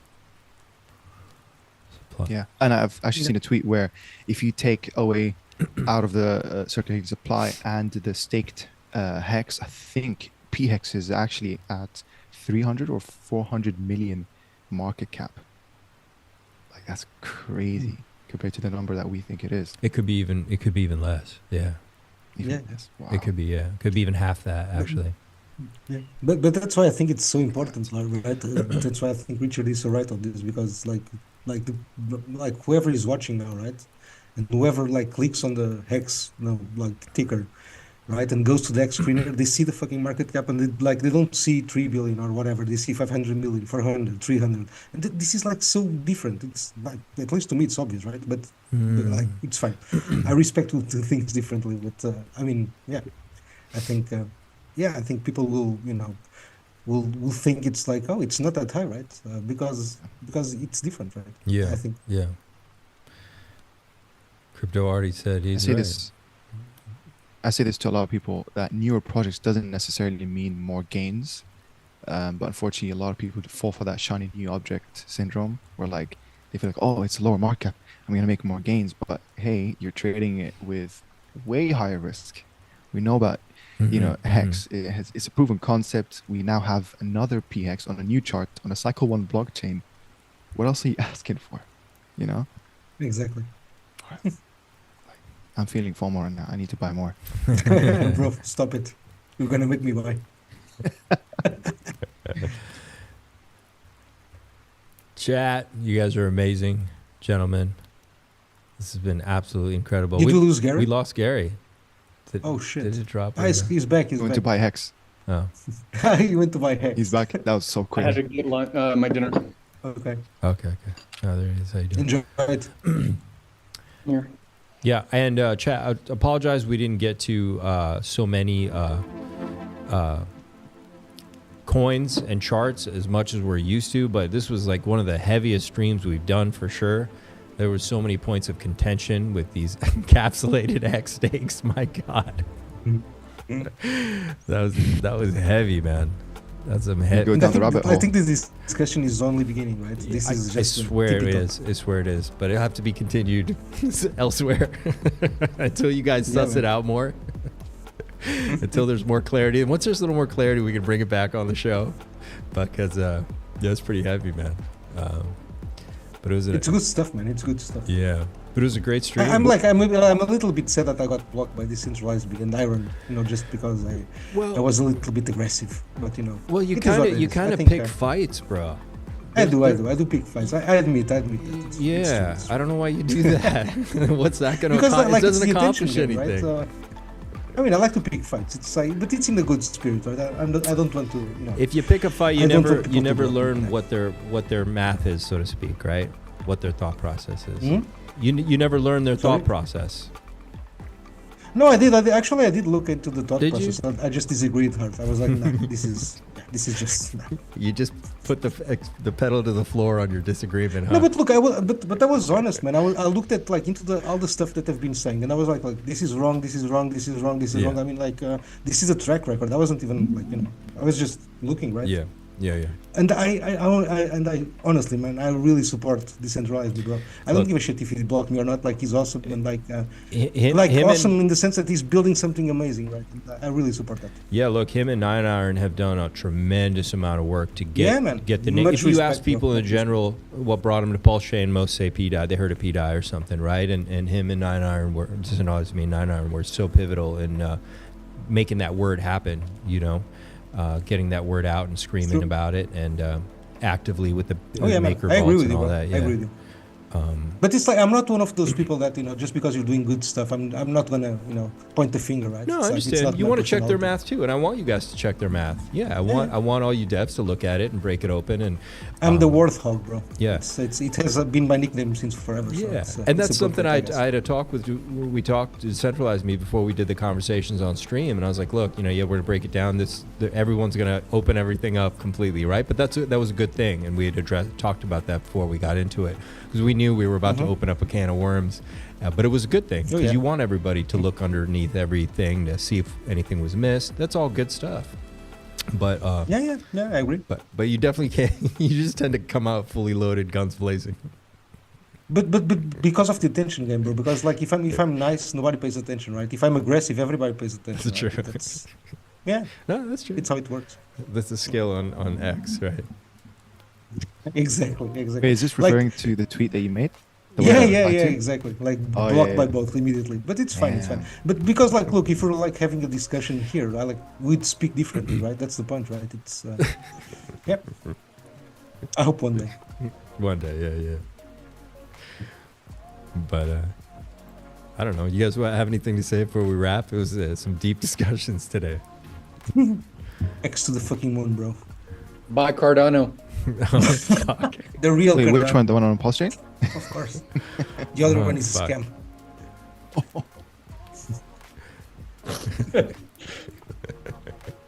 Yo, did he actually join the PulseChain Cardano PulseChain Telegram? I don't know if that was real. I don't know if that was really him, but yeah, it was real, guys. That shit was real. I think there is already talks of lawsuits being thrown around, though. That I think is real. Good. Let's fucking go. It's attention. We like that. We can only hope Richard Hart is hanging out with him in Denver right now, just having a good laugh over a bourbon or something. About it, but yeah, it's possible. Feel bad for him, to be honest. He's taking. But actually, guys, this PulseChain doesn't have a CEO. It's different. Could be Charles. Yeah, could be. We should start a petition to nominate, because someone doesn't have to say that they want to be nominated or they want to hold an office. Democracy, yeah. Oh shit! Oh, Saint, man. Of course, man. You've been nominated, bro. We should go to petition.com or whatever it is, the gov thing, petition.gov, and nominate Charles Hoskinson as CEO of PulseChain. See how that goes. 9 to 5 job. Yes. And Saint Wolf, by the way, you've been nominated. I've been nominated? Oh, that's right. Yeah, that's right. the CEO of Inc. So you need to upgrade your bio, by the way. Gotta upgrade the bio. I'm the CEO of Inc. It's mandatory. All right. Yes. Congratulations. Thank you. We'll celebrate next stream for sure, 100%. This is great. It's a great honor. It's a great honor. Thank you so much. Yeah, everybody. Yes. The people's choice. Gentlemen, it's been absolutely amazing. Chat, you guys are incredible. I can only imagine how you guys are feeling right now. All this to chew on. Smash the like, guys. Yeah, do it. Do it now. I'm going to try to come back on Friday. We'll see. If not, I'm going to try to jump back on again tonight. Because ETH did break into that falling wedge again. Let's see what's happening. Hopefully we get a lot of bullish news. Fingers crossed. Oh, and maybe we get a surprise on Valentine's Day anyway. Gary, you said reset. Atropa Dev still believing we're going to peg in February. Maybe Valentine's Day. Maybe Valentine's Day. Prove me wrong, baby. Please prove me wrong. I just want to be wrong. Prove Pedro wrong. Please. Do it. Do it now. All right, everybody. Have a great night. We'll see you soon. Bye-bye. Thanks for having. Take care, guys. Cheers.